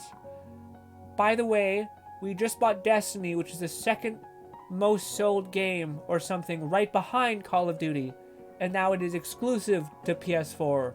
And we're not even debating whether it's going to be exclusive to be. We're not going to do a 10-year. We're just saying it's ours. Fuck off. And here we go. That's my soft boy idiot voice. Okay. I hate it so much. I'm fine with, like, again, there's argument, like, you don't want a monopoly, all that, but fuck me, is it frustrating when you're like, you're fucking you're the same scumbag. Okay, like, what are we doing? You just want an unfair fight, and it's such a, to me, man, as much as I like the games that Sony makes and all that stuff, and people made a mention this basically, that Sony had the ability to invest in a Call of Duty competitor but didn't.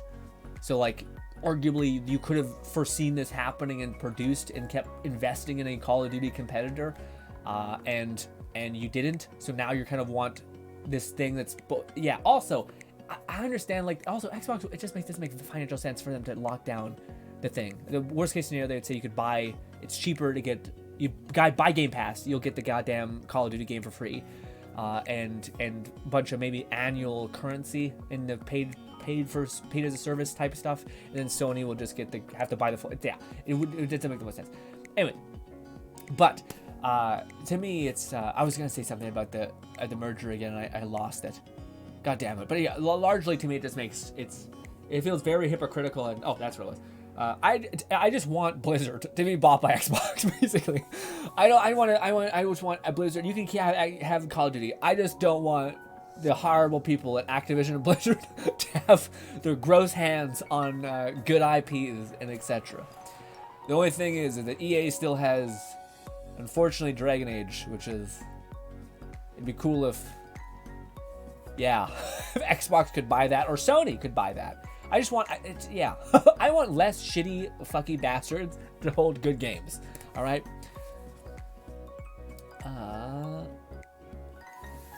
In fact, I was under the impression that was actually what they were referring to during the Easter egg convo in Ragnarok. Guess it would have been Mortal Kombat, but it seemed to be referring to characters featured in PS All-Star. Oh. Now, Fluff, did you enjoy that game? Any game that goes out its way to make references to other games gets a name of it. Yeah, it's true. Yeah, it's cool. Again, it gives like you a resonance for like, hey, but yeah.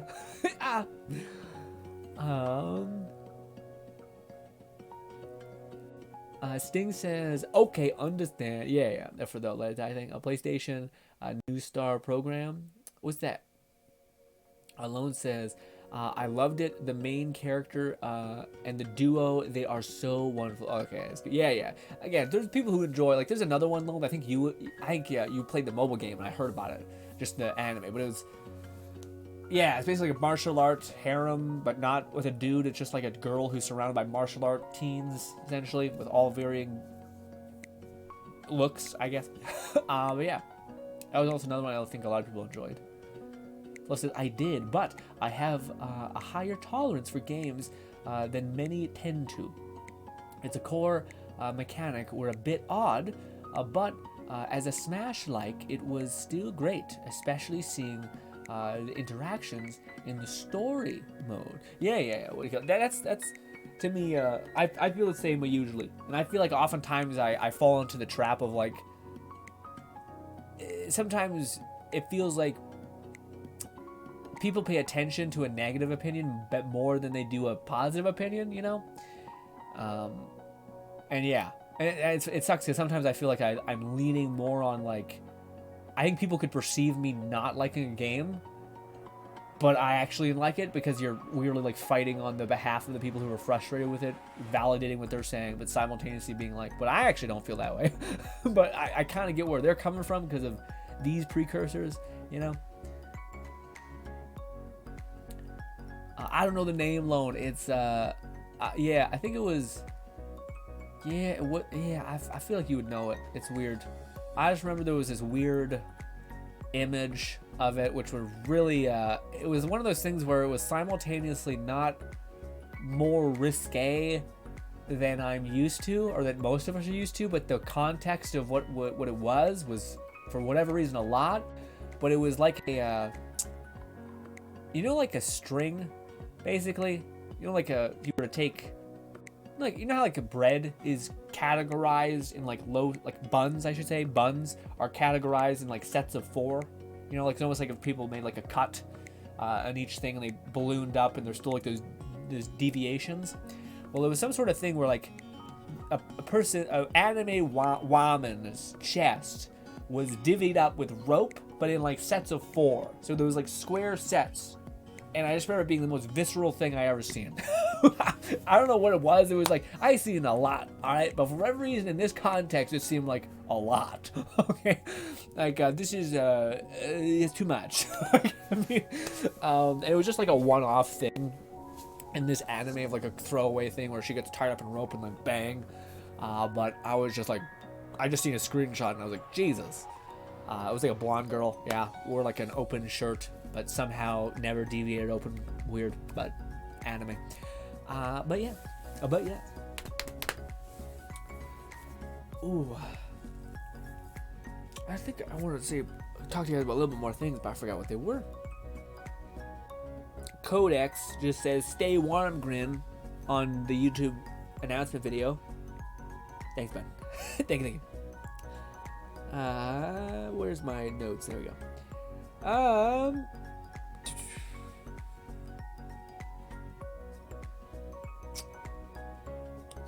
I want to ask you guys, I've rambled at you guys a bunch about my rabbit holes that I went down into YouTube, electric unicycles, spears, yes. What kind of rabbit hole have you guys went down lately, YouTube-wise, or search engine weirdness-wise? Something that's just out of what you would normally get into.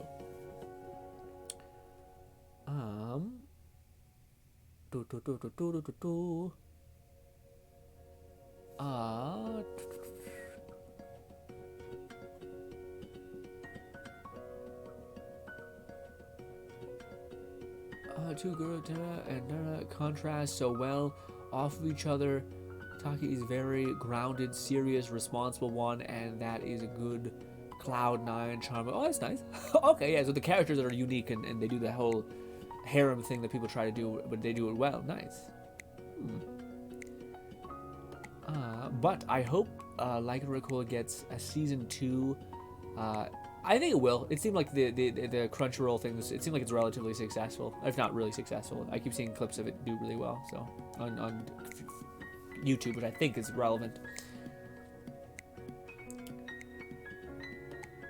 I'm gonna rattle my being searched for the sorry, it's I wish I knew the name. It's called like something. I think if you literally just type in martial arts anime harem or with a ton of girls, you'll find it. It's something like that. It's also it's a series of videos. I think there's games attached to it too. I've been watching a lot of video game retrospective. What's I've heard that before. Video game retrospective. What is that? It's like retro game kind of thing. Interesting. Weird. Yeah, man. To me, I don't find myself wanting. The only I have a few again, maybe it's just ones that you've experienced. So if I see Fable in a thumbnail, I'll probably click on the video. If it's Fable with like a person reacting, I'll probably click on the video. If it's like Bully, the Rockstar's Bully game, with a person reacting, and I'll probably click on it. Like I have to have a feeling of like, that's a game I have a positive association with. Let me get to it, you know, let me watch it. Lone says, I've been Fluff says, last unusual rabbit hole I have dove into was the VTuber. I'm still blissfully plundering down the endless steps. I was about to say, you're gone. If that's the case, Jesus. I don't even want to know what comes next. Because this is just a trend, or like you fall. You fall hard. Then I can't wait to hear what the next one is. What's good, Red? Fluff says, and I otherwise haven't had much time to explore outside of my pre-established watch and listen habits. Since I've got plenty of backlog, yes, true, I imagine so, or VODs of these streams, so keep myself from getting bored during my show. I was about to say, with your job and the way that you can kind of, it's just a go and get into the rhythm, and then your brain just kind of sitting there like, it's the perfect medium to like actually intake content, I guess. Malone says, so basically the concept of someone looking at a game, going over the history of a game and analyzing it. Okay, no, that's pretty cool. I think I've seen that with I don't know, I'm not sure if it's the same one, but it's there was a game that like, so there's a guy that covered the crazy comeback arc for, it's like the game that has the biggest comeback arc ever, No Man's Sky. Yeah. Which to me, I don't know, I always felt this way, but like a part of me was, that game was never the thing that I wanted. Like I don't care about space really, you know, nor exploring planets. You know, it's just not my thing. Now, if those planets had like different races of like versions of elk, orcs, elves, and all that stuff, then maybe, or dragons or something. But usually it's like there's a fucked up looking animal. I don't want to. It's weird. It's looking at me. I don't want to look at it. Grin. It's samurai. Yeah, something like that. That sounds. Maybe like that's what it is. I don't know. At the end of the stream, we'll Google it. I'll Google it and we'll see. I have a handful of channels that watch the retrospective, not always subscribe to it, but it's nothing new or unusual to me. Yeah, pretty cool. There's the one that's also interesting. What is it called? I watched another one about Donkey Kong. No, not Donkey Kong. It was Crash Bandicoot, and the guy was basically just going through how fucking insanely difficult it was, and how they basically had to like break whatever console it came out on at the time. They had to break the console, essentially get into the code and like start ripping RAM from the actual all the other stuff. So they had to like re-break. They had to like almost burn the console alive by accessing stuff they shouldn't have accessed. And they didn't tell, or I think it was Sony on the PlayStation 1 or something. And it was just, to me, it was hilarious. Of like, Jesus, you made it work in a crazy way.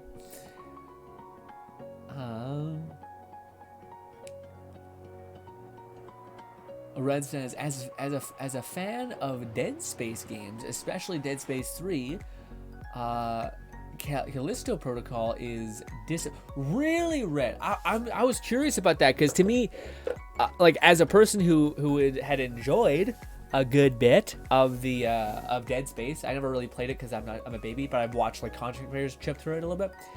I always enjoyed the atmosphere. And with another person playing it, it's less scary. But yeah, long story short, I was surprised. To me, I thought like I can't see the baggage, personally. Well, yet. I'm watching a Let's Play of a person like play the shit out of the game for 10 hours straight and beat the game. It looks like visually really cool to watch, but I'm not sure if it's good to play.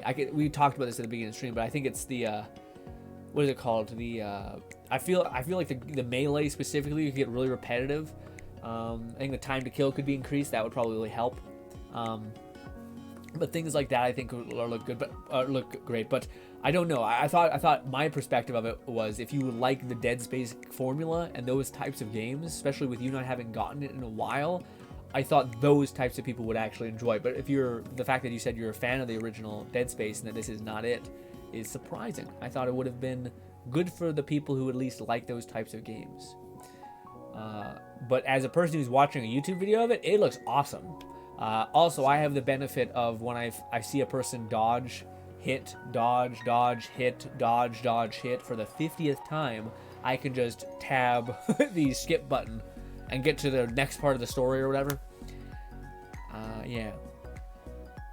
Fluff says, I guess the closest thing I've had recently was a channel highlighting the absurdity of TikTok trends, like people flaunting their job in tech, which, for a lack of a better terms, is more like adult daycare. What does that mean? What does that mean? I was expecting things like what do you call it? I think there was I don't know. There's like memes, but sometimes they're just trying to find the joke, and they could be wrong. Like it's not actually factual. But it was one of those things where there's a lot of weird things happening on Twitter right now. But basically, like there was a bunch of layoffs that happened, and they the person that was a vlogger who also worked at Twitter, and they showed like a day in the life of their job, and they worked 2 hours or something. And they drank coffee and hanged out with the gals, and it was a whole weird thing. And it could have been all bullshit. It could have just been like this person just trying to be like, see, fuck these people. Could be. But I think there's a lot of people who work in an office specifically. Like, that's a notorious thing. I'm not sure if you guys have heard it too, but like if you work in a cubicle, you're told to not finish your work earlier because all it will give you is a shit ton more work. And you just have to work 5 times harder than the people working all around you. So you're better off doing the bare minimum you can possibly do. That way you don't get more workload, but that way you can also watch YouTube videos for most of the day and things like that. So in tech, there is just a lot of that, of people who are getting paid whilst not incentivizing working more, and it's valid because you don't get paid more if you work more, which would be great. Yeah. I'm curious what the daycare means. Adult daycare. I could see maybe a bunch of tech bros who are forget to shower and spend all day coding. And you're like, get up and leave. Okay, leave, eat, shit. From what I've seen of Callisto Protocol, it's the one. Oh, also, yeah, Callisto Protocol is broken. It's not functioning well on PC. That's fair. I'm talking about for people who would enjoy this game, who would they be? Same thing as our anime channel. The question I try to ask is, who is this for, rather than do I love it? But also it's biased by inherent, because sometimes I literally sometimes I can. I'm like, who is this for? I didn't hate it, but I don't even know. I tend to yeah. Watered down combat is extremely repetitive, lack of puzzles. Yeah, I was about to say, the puzzles to me would have been a nice bracer for the combat, getting a moment to breathe. And don't have the intensity that the original games excited for. Yeah, which is, it's shitty, Fluff, because to me I think there's aspects of the game where I see a really good game in there, where the dodging feels really good, but the fact that you're doing it back to back to back seems horrible. The fact that there's to me it would be cool if as the game went on you would age out of the combat scenario. So as you level up your weapon, you can hit one person and knock them dead, they're gone, and then work on another enemy. A loop of you hitting and then aiming really quick and shooting off of a limb. That doesn't seem great, Also, the dodge isn't even a case of skill. You just hold left or right during the fight. It makes the boss trivial. Really? Well, it's funny because the dodging actually looks visually, I'm sure as you play, this is all from a visual element. I have no ground to talk of how the game actually feels to play, but from a visual element, it looks great. When you see him dodge, it's fast, where most games are it's I would hit you. I would just adjust my attack to do this instead of I would just follow you. But in the fucking one game, it actually is the dude's fuck, shit. It looks good. It doesn't probably feel good, especially when it's the 50th time. You just hold left, right for that. Weapon attachments is slow, so unless you know to expect the next room, which is only really possible if you somehow die by it, you won't have the opportunity to swap mid-fight. Yeah. The health indicator is tiny, and the kinetic metal even more so. Also, I'm just out. This is the biggest thing where people can really win me over on the whole this game is shit. What the fuck is with the helmet? You guys have no idea how I was like, is this Dead Space? And then I seen an image of the guy walking through the snow and like struggling whilst he was like killing enemies. And I was like, that's clean. That's some good shit. He also had the giant bulky mask on. He had this fucking cool armor. I was like, yes. And then 2 minutes later, the camera pivoted and it showed me his face, which was exposed and lit up. And I could see his eyes. And not a very iconic, glowing, whole-ass helmet covering his whole face, futuristic and shit. It was like, no, you're wearing an astronaut helmet. Yeah, because that's cooler than a steel, glowing-eyed slits. What? Hate it. Hated it. You can win me over if you start lighting that up, okay? But otherwise, it's unfortunate. But I also do hope the developers get a chance to make another game, because it does look like there was cooler aspects to that. Like, again, there's moments where I see a good game in there. It's just the pacing. Ooh, just the pacing and shit's a little fucky. Red says the atmosphere and visual is great. Yeah. The gameplay is not. Yeah, I'm about to say the gameplay is where I could see it being like, I'm done. I'm bored. Gameplay is not what I wanted. The dodge mechanic is fucking joke, and the combat is slow as fuck. And there is a 0 level interconnection or exploration. Yeah. Again, to me, it very much seemed like a story game, where it's a classic thing, which I think actually backs up a lot of what the game is, which is like most developers have a problem where it's like, I want to tell a story, and then the guy's like, I'll do the gameplay then, and the guy's like, I'm number one. And you're like, well, like, well, wait, and then they're both at odds. Like, it's why God of War works, is because it's like you get the right amount of like combat, and if you want more, you scale with difficulty and you kick some ass, but otherwise, yeah, you have plenty. There's like a pacing to the story to where like, I'm excited for the next bit, you know? Like, God of War paces itself really well to where like, just when you're starting to get bored with the story, it's like, here's a bunch of, just when you're about to get bored with the gameplay, they're like, here's a bunch of story, here's a new companion, here's a new gem, here's a new skill, here's a new straight up character, here's Atreus, you know? So it's good about that pacing aspect, which it seems like this game is not. Fluff says, by adult daycare, I mean they're extremely pampered. They go into work, get the oh yeah. I would say in tech, yeah. Well, again, to me, it's not bad. Like, cause yeah, well, let's move on. Adult free lunch, nap zone, spoiled, rotten, and paid absurdly high for essentially nothing about. Yeah, we see the same thing. We see the same meme. But what do you call it? The whole thing I was gonna say was,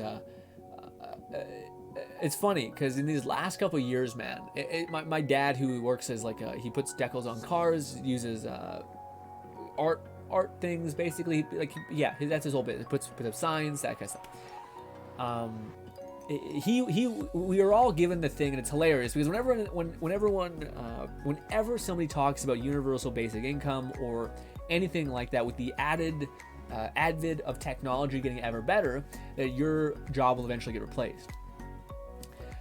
And everyone is like, I don't see it. I don't get it. And it's funny because myself, is in some ways, I wasn't completely on this bandwagon, but I kind of got it, which was like, oh, creativity-wise things are probably going to be harder to replace. Even now, it's just like, oh, we're fucked. We're so fucked. Man, there's so much. If you guys have been out of the loop or something, if you don't know why I'm laughing so hard, it's because immediately, within like, we went 2 years from being like, I don't see it happening, to, oh, it's absolutely happening. And it's only going to get better. To where it's like, holy shit, all of the mental, even like complex work relatively. I'm sure there's a line, but like I mentioned, the line for all of us, for a lot of people, was pretty far back. And then within 2 years, it's completely shifted. So if that could probably happen again. But anyways, this idea of like, how in the distant, I'm gonna give it 8 years, maybe. Maybe. Either that or we kill ourselves in a horrible nuke, whatever fucking plague. I don't know. But yes. I don't know what that's going to look like, but in 8 years, I feel like we're going to really need to figure out, like, I think that would, I don't know. I go back and forth in my head of, like, I don't know if, like, because I don't know if the whole universal base, we're getting real kind of actual conversations about, like, complicated topics here, but a part of me doesn't know if it would work in a lot of ways that people want it to work, where it's like, you just get free money for just doing nothing. I think people, like, that's what happens when, like, teachers retire. It's like a stupid high statistic of most professions that when they retire, they commit suicide because it gives their life some meaning and purpose. To get up and do something, to have a rhythm to your day and not to have to, like, love yourself or to create something that entertains you or to provide something to something feels good, all these things. To feel important, to feel valued, to feel like you're a cog in a machine that's providing something is good. It's a human motivation, you know what I mean? But yeah, to me, I don't think, like, that doesn't answer that question. And it's also, we've had this, you know, a lot of people do really well with, what's it called? It's like before universe. It's what is it called? It's like the thing that people get if you are struggling. You get like you food stamps and all these things. I forget what it's called. It's basically that. Welfare. There we go. Got it. I'm sure you guys would take care of me, but I got it just then. But welfare. There's that. But to me, the thing that this is an inherent issue with even welfare, which is sometimes it just disables people from actually pursuing like wealth, essentially. And to me, like, again, there's also a lot of examples of people like, no, absolutely not. I'm struggling. Like, this saved me. This saved my kids. So there's a good example of both for and against. But to me, I feel like, and this is the issue that I hate when we talk about in our society or world, whatever, everyone's just trying to be right. And no one's actually trying to solve the issue that it is, which to me, and I don't know anything about anything, but to me, if you were to try to create a system that would account for those flaws and make it stronger, what do you call it, for the universal basic income thing, even if it was just completely ethereal in a way, if you could go to the place like once every 2 months, you would go to the bank or whomever is divvying up whatever's happening, and prove that you are doing something that is doing something. It's kind of rough of an estimate, but as long as you're like, if you're doing art, if you're working at a shop that needs physical labor until the robots do everything, yeah.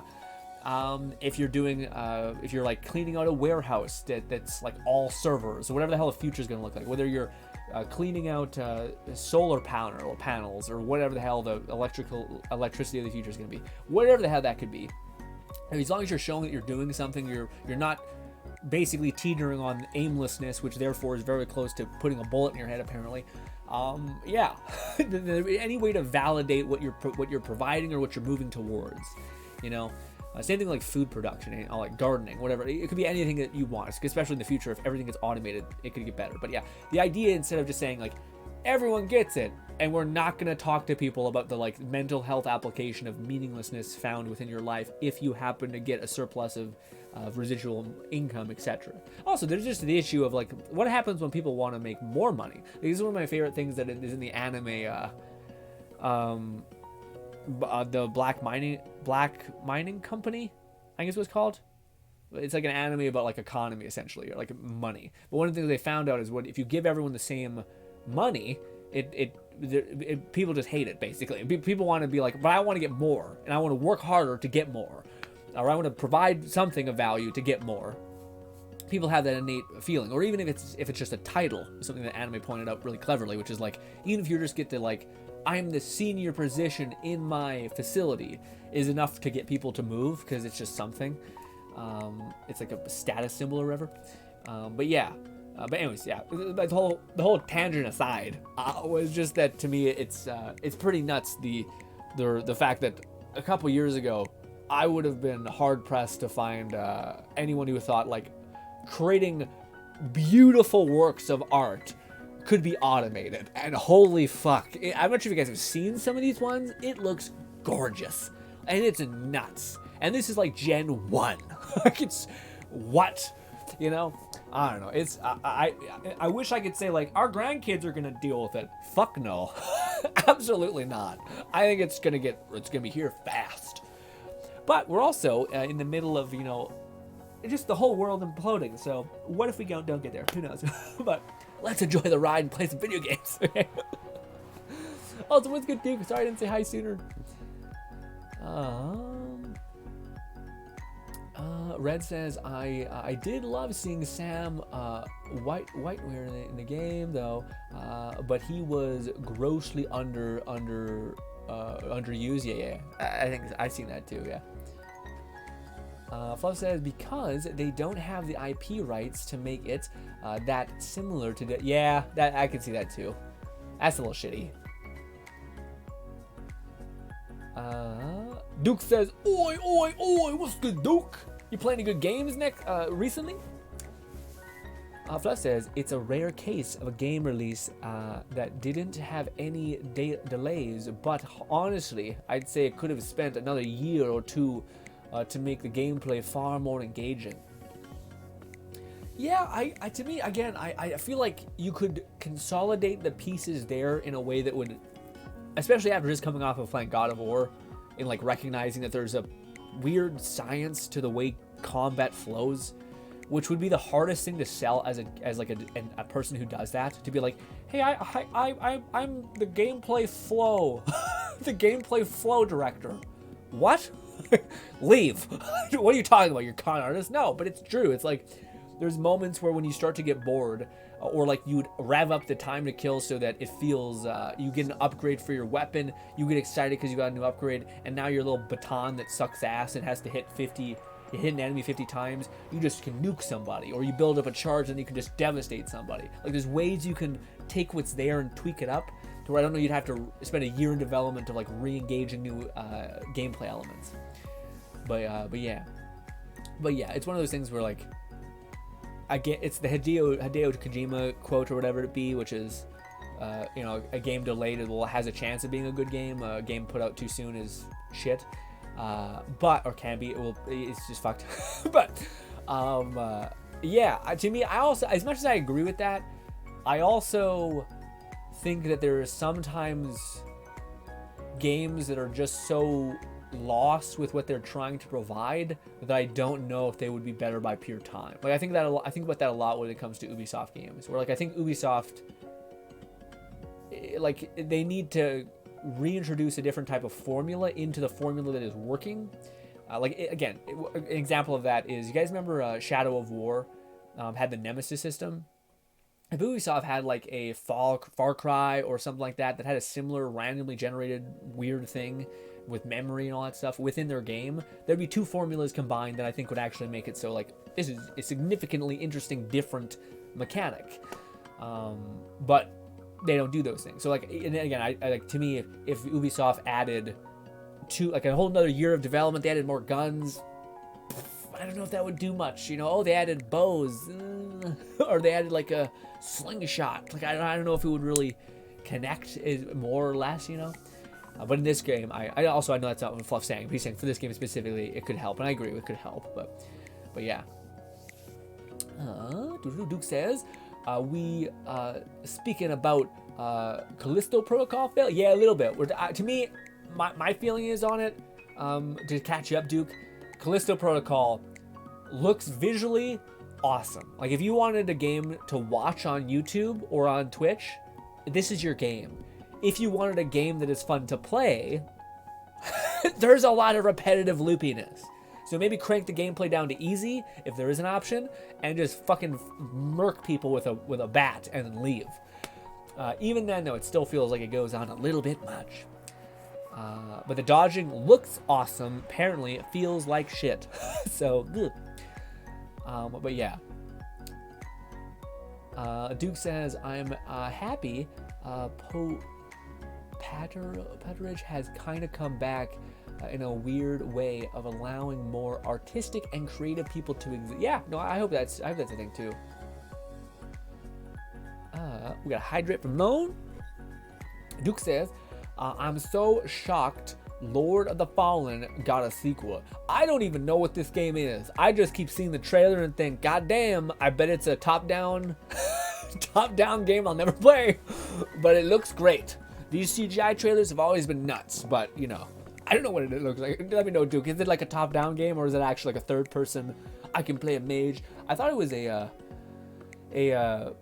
trailer for Diablo Necromancer, because it's pretty epic. He fucking sucks the soul out of these people, and then he dies, and then his like lantern revives him even, and I'm like, that's awesome. You're like, my baby, my lantern keeps me alive. I'm so shocked, Lord. The first game was awful. I've been playing Dark Tide. Yeah, what class have you been playing, Duke? To me, man, all I can say, if you're a little bit on the fence about it, which it's good at the beginning, it gets a little bit rough at like level 8, and then, at least for me, and then it gets good when you finally get a good weapon. But to me, I just got the shield in Dark Tide for the Ulgrin, and I finally feel like I'm important or am valuable in any way. Yeah.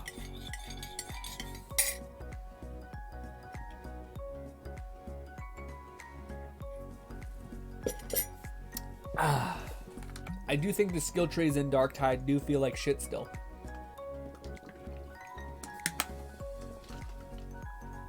Which is the thing. Red says, I loved the first Lords of the Fallen, though flawed. Oh, I see. Yeah, he's like, yeah. Left says, the devs had the Surge 1-2 between Lord of the Fallen, and it seems this is intended to be a reboot rather than a sequel. Ooh, okay. Yeah, man, Surge was a game that I heard a lot of people love, but to me always looked like it had a fair bit of jank.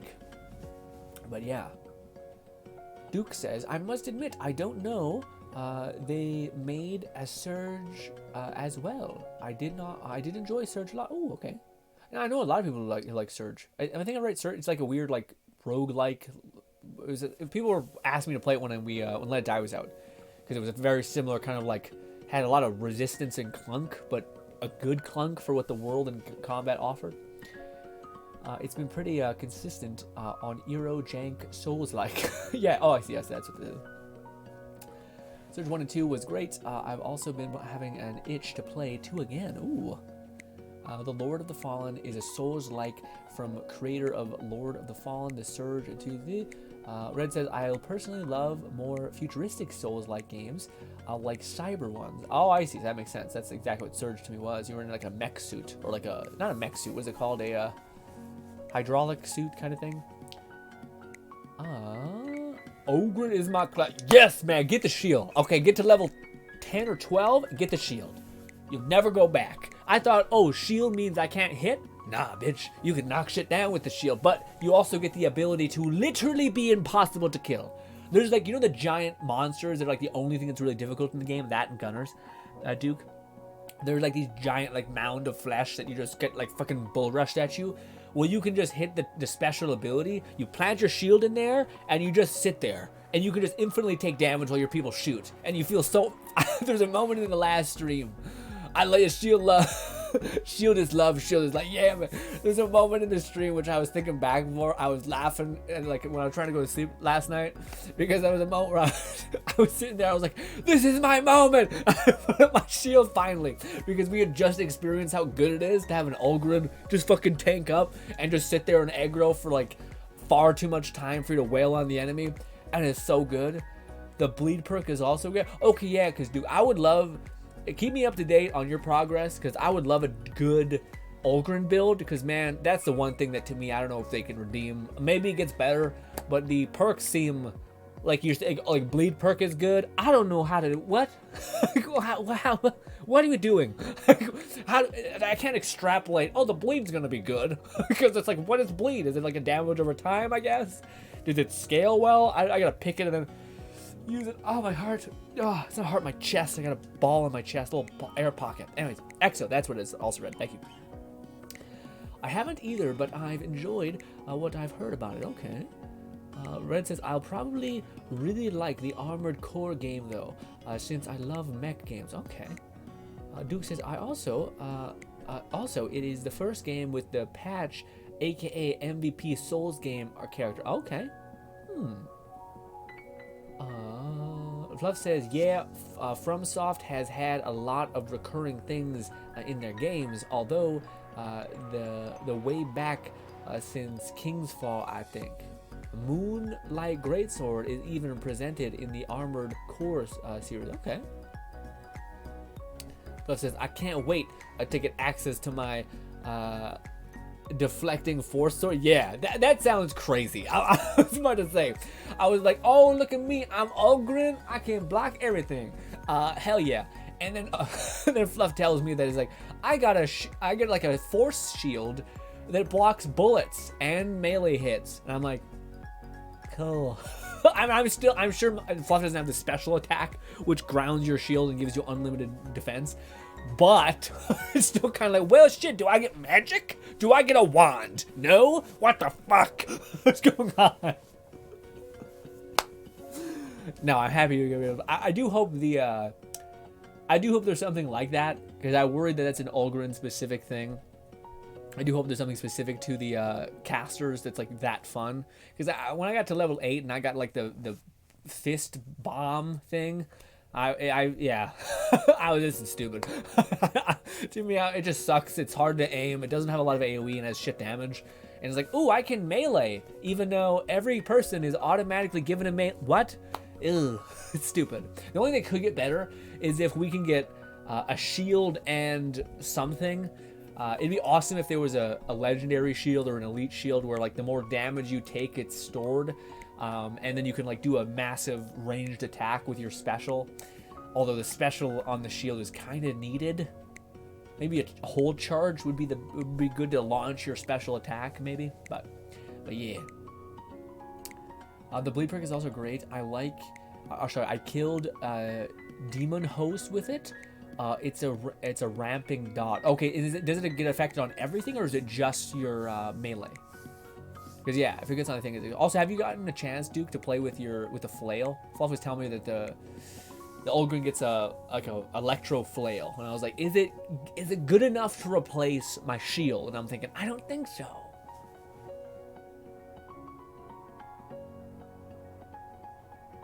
Oh, what just happened? Richie, why did you do that? Richie just cleared the chat for non-moderated viewers. Enabled 1 month of follower only mode for the room. Enabled 30-second slow time. What happened, Richie?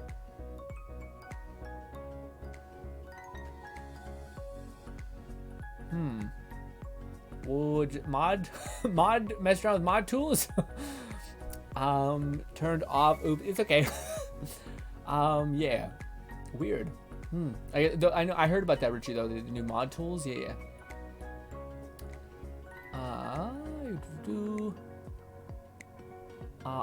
Richie's Duke says, I think Sekiro is the only Souls game without the Moonlight Greatsword.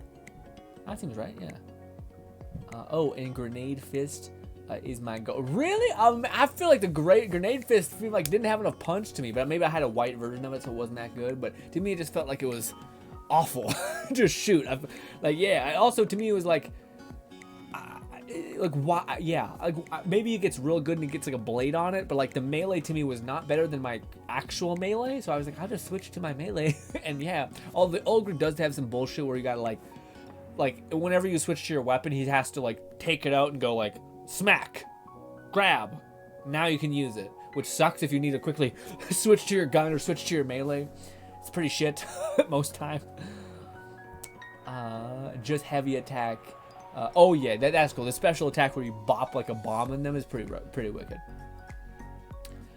There's some new moderator settings available on Twitch. Yeah. They gave you the ability to basically make it so that like hate raids didn't take place, which actually, shout out to Twitch. That's actually a good answer to the problem, essentially, I think. Because to me, I was always like, you don't ever want to like. I always hate when Twitch does the broad brush attack, which is like, it's like when YouTube had the excuse of like, let's removing the dislike button because of dislike bombing videos or something like that. And I was just like, can I just have the option as a content creator to not do that? And they're like, no. I'm like, what? What do you mean? And yeah, which to me was a bad answer to the question of like, hate raids or hate bombardment or whatever you want to call it. And Twitch is a good example of like, no, you as the person can flick this on and turn this off. And I kind of like it being off until we get fucked up. But also, Yeah, one day maybe we'll get lit up, but it's usually one person who's like, you're unfunny, and I'm like, okay, yeah, sure, probably, yeah, kind of, sometimes. There settings of Twitch, but not a good time to be toying. Yeah, a little bit. Richard says it's a new shield mode. Yeah. The shock mace isn't in the game yet. Oh, I see. It's about to come to the game. Oh, it's a two-hand. I wouldn't have thought of that. Same with the two-handed sword for Psyfreak. Huh. I'll be honest. I haven't seen too many guns that make me excited to play with some of it, because I feel like with a gun you just get like a good assault rifle with decent scaling, and then you just be like, because I don't know how they're like there's like a Magnum essentially that's in the game. I don't know how you make the Magnum. Well, no, the Magnum might be the play actually. In hindsight, melee will take care of you for most of the game. If there's a armored or ranged enemy and you have a high caliber Magnum that reloads okay, then maybe it's actually worth it. But yeah, I find that like the melee weapons and their special abilities, I guess they could do that. I forgot guns also have special abilities, but they're mostly like, you can turn on a flashlight or take your whole gun and just do this. I'm like, why? What? Yeah.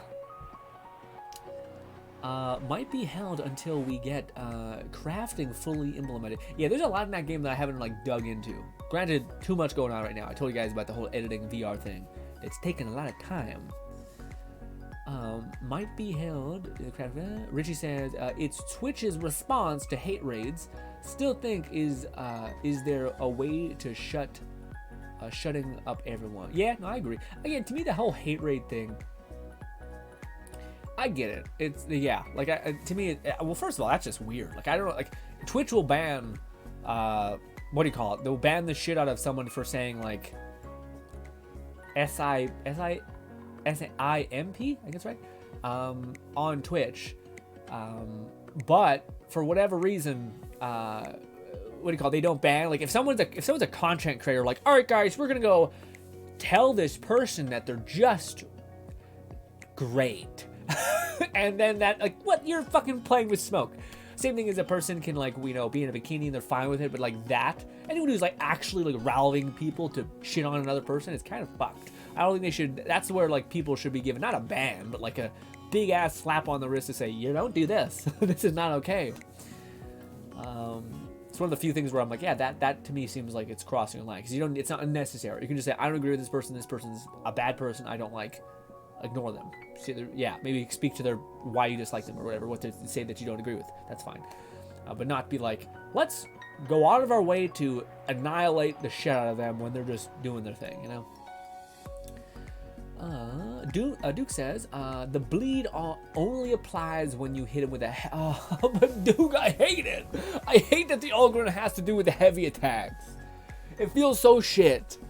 Let me ask you this, though, Duke. Does a heavy attack have to be fully charged, or can you just slightly hold it, slightly hold it until you get the weird heavy attack hit? Does that work? Because I don't know. I know I should be playing the Zealot in this way, but I really despise the, like, heavy charge. I just like going bop, bop, bop to the heads, you know? Even though I know that's Ulgrin's thing, is like, it's either you're a tanky boy or you're a heavy attack melee boy, and I'm like, until they force it on everyone. Force what on everyone? The shield mode? I don't know if they'd ever... Again, I don't know if Twitch is... I don't know. Twitch makes a lot of weird moves. Duke says the heavy stabber is also pretty good for the... Oh, what's that? What is it? Can you describe the weapon? Heavy stabber. It's just like a spiked weapon? Seems like a spiked weapon. The Magnum is great to deal with the bloody snipe. Yeah. As soon as I said the Magnum, I was like, actually, I think you'd want high damage dealing weapons, specifically with given your circumstance. I don't think that's just a thing that sucks about the Ulgrin. I don't think the Ulgrin has that.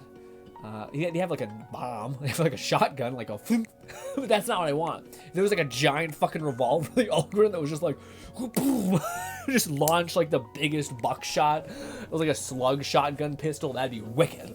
I don't think that exists though. Ulgrins is typically like your weapon is the size of your entire arm. and heavier. So yeah.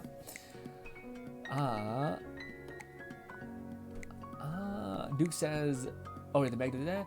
Richie says they tried banning the words harara, which they did, but others said if to Twitch, the other stuff that was our bad. Yeah, I don't like any of that. To me, again, I massively prefer. That's why I like YouTube most of the time when it does this, which is it empowers you to do things. Like they give you the ability to like completely take away likes. They give you the ability to take away your subscriber count, all that stuff, if you want. And to me, I'm like, yeah, I could see where a person's like, no, I don't want people to judge me based on the amount of people I have at my, whatever, this and that. The like and dislike thing is not good. I don't like that at all. That seems like it's taking away a feature that is supposed to help the viewer. And yeah, but I don't like the idea when like objectively everyone has to do this now, because it's like, well, wait, that's one of the things that like to me is the most frustrating about Twitch is like Twitch is like, we're gonna make it so that everyone has to see an ad when you load into the thing, and it's like, this is killing people's ability to actually participate in the thing, because your YouTube or stream player sometimes breaks, so you have to refresh the page and then you're given another fucking ad. So if I could take that off, I would love to, and they're like, no, we're not doing that. And like, you realize you're losing people in this. Also, you could just have like a little banner ad that pops up and says, buy Colgate, and then fucking goes away.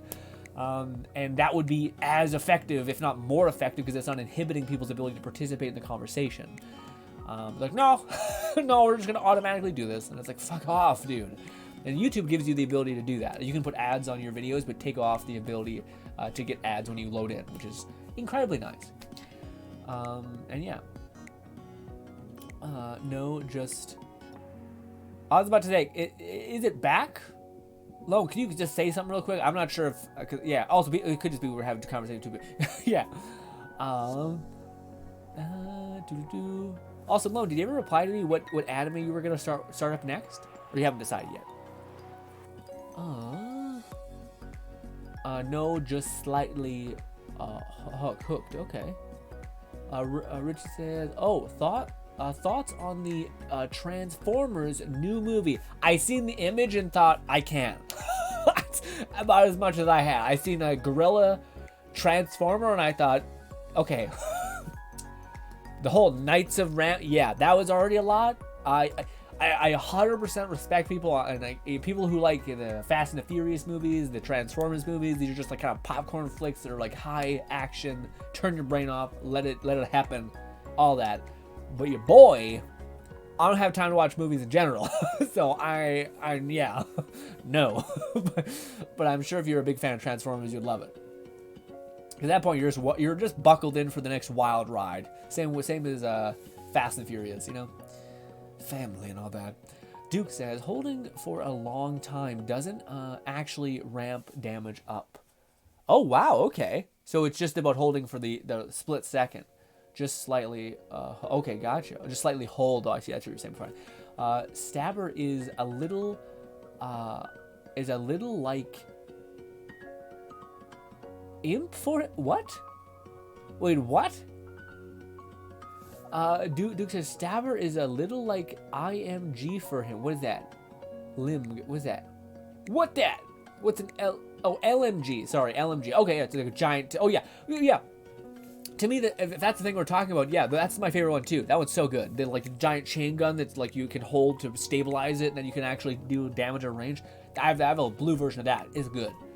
I will say it's fucking a pain in my ass though, dude. Every single time I pull it out, I like automatically hit the fire button immediately, and it doesn't do it because you have to re-click it. I imagine if you're on mouse, it's less annoying, but yeah.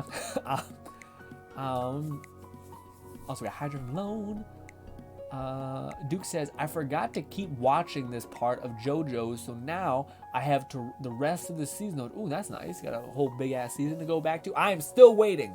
And also, I hope that somebody else, usually it's Bolty who's here, who's watching Welcome to Demon School Arabica and tells me when it's about to finish, so that I can just go, bah! And just binge the whole thing. Although I'm so excited. Out of all the shows I'm excited to get to watch, I'm like, ah! I forgot to keep hyped to binge that. Yeah, it's always nice when you have like a buffet of a show that is like specifically your shit, your thing. That says you've never seen Beast Wars? I feel old as hell. I might have. I just don't know. No, actually, I don't think I have. No, yeah. I hindsight, I was, no. No. There's a few of those things where, like, again, I used to go to we used to spend a lot of time with my grandparents when we were younger. And I have, like, vivid memories of, like, all of the Mortal Kombats from the very beginning and Mario's and all those things. Crash Bandicoot, which we shouldn't have probably experienced, but because my dad had his old consoles at his grandma's house, we played them because we had nothing to do. So we got, like, we weirdly, our introduction to gaming was, like, super far. Same thing with Pong. Oh, that might have been just old for, that might have been my grandpa's, but anyways. Alone says, not sure, because the one I want to watch are not finished. I'll probably start one tonight and let you know about it tomorrow. Ooh, I can't wait to hear about which one it is. I still want to finish the one I started, off after season 2. That way I can jump into the other one. What's it called? Dragon Prince. Who? LMG. Yeah, sorry. I've never seen LMG written as, like, lowercase, so I was like, is this like a, a weird abbreviation? I'll probably start with that. Alone says, we only have 5 episodes of the English dub, so you gotta watch. I know. For Irmika, yeah. I keep getting those dub clips, though, that just keep making me so hyped. I got a little spoiler of, like, what Irmika looks like with him in his archer form, essentially, his archer demon form, and I'm like, yes, dude. Let's go. I hope it's as cool in the when everyone gets to see his fucking awesomeness, you know? Red says the new Transformer movies looks fun. Yeah, see, that's I think that's a type of movie out there for a lot of people, which is like, it's a fun, turn your brain off, have a good time video or movie. My first game was Diablo 2. It was too young for. Yeah, also, that you starting off strong. That's always the worst of it. Like I'm happy that we started off with, like, Mortal Kombat, which is not that it's a bad game, but it's not like, it's not a fucking crazy, like, oh my god. Diablos is an open world-esque kind of vibe with a intricate system of builds. Yeah, also, yeah, that's a lot. I hope you were at least like 15 or something that you could manage the excessiveness of the builds and whatnot. Woof. I remember my brother playing that, though. I missed that one because it was a little bit too spicy for RPG confusion for me. I was 6, yeah. Did you get far or not? Well, it depends. I think there's weird. There's, like, games that are, like, complex, like Diablo, I think. Diablo 2, where you could, like, create complex builds and you didn't really know if this weapon was better or not. But then there's like Crash Bandicoot, which is just, and, like, again, a game I love to bits, which is called, like, Tamfa or something like that. Tomba, I think is what it's called. Tomba. Which are just notoriously hard. Like, it's not even that they're complicated, it's just they're fucking difficult. It's like a razor sharp error you can make. And you'll lose. I got to the third act, I think. Okay, close. Barbarian ICIs. My first game was the original Worms. The worms being, what are they called? The ones where, like, they have little weird voices and you, like, blow your friends up from afar. Like, worms? Jesus. I didn't even think that would be that old. I thought that'd be a pretty newer game. Maybe it's just that they've updated it. Weird. I guess it's, yeah. Unless we're thinking about a different game. I know, like, Worms as, like, you 2 teams, you each get rounds, and then you blow up your friends, and then you start. Kind of felt like a Newgrounds game. But yeah. But, ladies and gentlemen, we are about to wind down, because I have to use the washroom and eat. I might fast until we get after it. But yeah, what is up? What do you want to talk about before we leave? Sorry, I got stumbled there. I think I talked about everything I want to talk to you guys about. I had a list here that I wanted to run through. I'm gonna be eating delicious food tonight. It's like mashed potatoes with cream cheese, with peppers and other yummy spices. Then it's taken like a nice crispy breadcrumb outer shell, then deep fried to where it's like a nice hard shell circle thing that you can just eat like a donut. Ooh-wee, delicious. Can't wait to have those. Want to tell you about it. I want to talk about, I want to ask you guys about I didn't really get a chance, but I want to ask you guys about like your art and all that stuff. But goddamn it, we'll have to wait till next time. I think we kind of talked about the editing the VR videos. Basically, they're taking a long time, but I think they're good, so it's worth it. But also, fuck, man, sitting down and editing the same video, rewatching it 4 times, a 20-minute video, and then having to like, it takes an hour to add some of the edits and find the effects that you need. But they're good videos, so I think it's worth it. But yeah, thank God we're going back and forth between 2 types of videos. But anyways.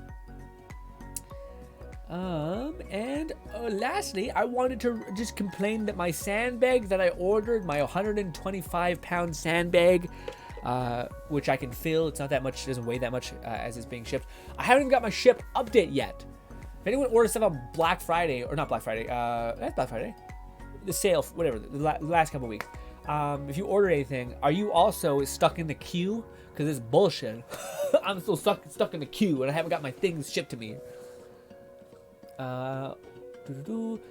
Worms has consistently made games for a long time. 1995 is the original Worms thing. Wow. Jeez Louise. Duke says, why are you getting a sand? It's a workout sandbag. To be, because it would be really cool for me to be able to think I could pick up a human and throw them like nothing. Okay. Also, it's a healthy movement. You know what I mean? It's basically a giant sandbag, like a, you know, like a hockey bag, except more tight, I guess. There's got handles on it. You can fill it up to, I think the one I got is anywhere from 50 to 120 pounds. And the idea that I could pick this up and press it above my head 10 times and hold it and swing it around left to right like you're doing like a smash, what is it called? Like the riot, break down the door thing, same kind of, there's a lot of movements like that. That I could do that, and I could take a human being that is half of my size and throw them and pick them up and put them over my shoulder and run them out. That shit to me is like, that's some next level strength. So we bought a 120-pound sandbag. Yeah. Fitness things, goals. Yes. Yeah. Red says, I got my package today. I ordered last week. So no queue from me. God damn, what you get? What kind of package you get? What did you order? I'm curious. I was thinking Lone redeemed a drink and I never cashed in. Also, I mentioned it a long time ago that I got these new pants. And also, I did dress up like a tech bro today. Basically, just nothing. But yeah, check out these new pants. Check out these new pants. My knee, new pants. Look how big my thigh is. Sorry. My legs don't look big from the side because I don't do any like left to right exercises. I just do forward and back. So my thigh is like this thin but this thick. Anyway. Why are you getting 10 minutes? Duke says, I'm waiting for a jacket, but it's gonna be handmade. Ooh, okay. So I got another week before it comes in. What kind of jacket is it? Also, where can you get a handmade jacket? That sounds legit as hell. Man, that's one of the things that to me, it'd be cool if you could find a place that is like that has like a custom jacket. Because to me, I don't know how to describe it, but there's types of clothing that like, I don't know if you remember, but it's like a type of jacket that it kind of looks reminiscent of like a mixture of like military versus rogue, like, you know, like a rogue gear, like a rogue looking, like it has a neck collar, it's gray, it got kind of a militaristic aspect of it. It's got those weird like little straps that I think are meant to hold ammo belts. But anyways, and yeah, there's like a type of jacket that I want, but I can't find. I think everyone would want it. Like, anything you've seen it, you'd be like, that, I would get it. But I never find. I feel like there's so many clothes that are like that where I think most people would want them, but no one is selling them. Like, what the fuck? It's hard to describe what I mean. I could show you my jacket, and it's kind of what it is, but yeah.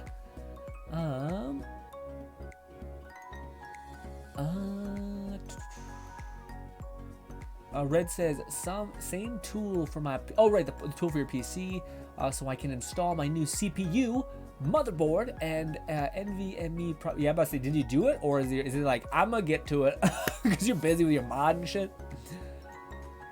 It's a Sherpa wool cloak. Okay.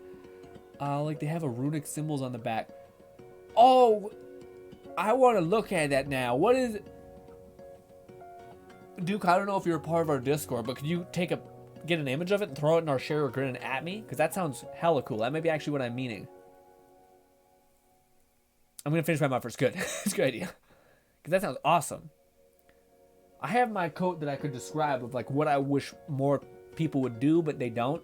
Maybe it looks generic as hell and you guys don't think it looks nice, but I like the coat. I'll show you before we leave it.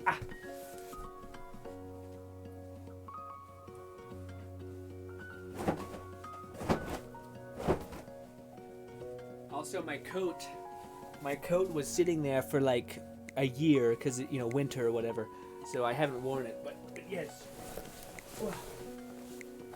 This is my winter jacket. I like it a lot. The collar is a little bit much, but it's got this weird thing. These like little military belt things. I like it a lot. It's nice. I'm way too big for it right now. Unfortunately, this is what it looks like from my back. It's fighting me. I can't pull my arms forward, so I'm just sitting there like this, essentially. But I like these types of things. I don't feel like most people will sell them. I'm not a big fan of the collar, but it is what it is. But yes. Anyways, fashion show aside, ladies and gentlemen, love that you like the collar. The collar looks okay. I like it when it's up. When it falls down, it looks too like big. Because like what are those weird like poisonous lizards that open up their neck and scream at you? Kind of looks like that. Red says, I'll be reinstalling Windows again, and I'll prefer to have them done rather than backing them up, and hoping they are still there when I install everything into the new mother. Yeah, hopefully. Good idea to finish the mod, that way you're not losing all your work. What channel should I link it in? I'm in the Share Your Grin channel. You share your grin with me, your things with me. Make sure to add me or else I'll forget to check it out and I'll hate myself. But yeah. But ladies and gentlemen, I cannot wait to stream tomorrow. We are going to be playing... Actually, I don't know what we should play. I'm really not ending the stream really well, but I don't know what we should play. We could play... Oh... I don't know. What do you guys want? VR? I'll give you guys a choice. It could be one person that chimes in. Alex. I was gonna say Bone Lab, Alex. Yeah, those are the two. It's their perfect. Check it out when the stream's done. Ask me about it so I can. I'm probably gonna love it. What do you guys think? Half-Life Alex, Bone Lab, or maybe Tower Fantasy? But I don't know. I kind of feel like Alex. It'd be cool because we didn't get to do Half-Life Alex this week, I don't think. Or did we? I don't know. What do we do Tuesday? Maybe we did Half-Life Alex Tuesday. Half-Life Alex is just kind of good. Alex is great. says do. Okay, good. We'll do Alex. Ladies and gentlemen, love you to bits. Hopefully I can see you again tomorrow. We will be streaming at 1 p.m. tomorrow. Grinding through Half-Life Alex and having a good old time. Hopefully I can see you there. Thank you kindly, Alex, as well. Thank you kindly for your time, and goodbye, my friends. We should have rated somebody, but fuck it. It's shit.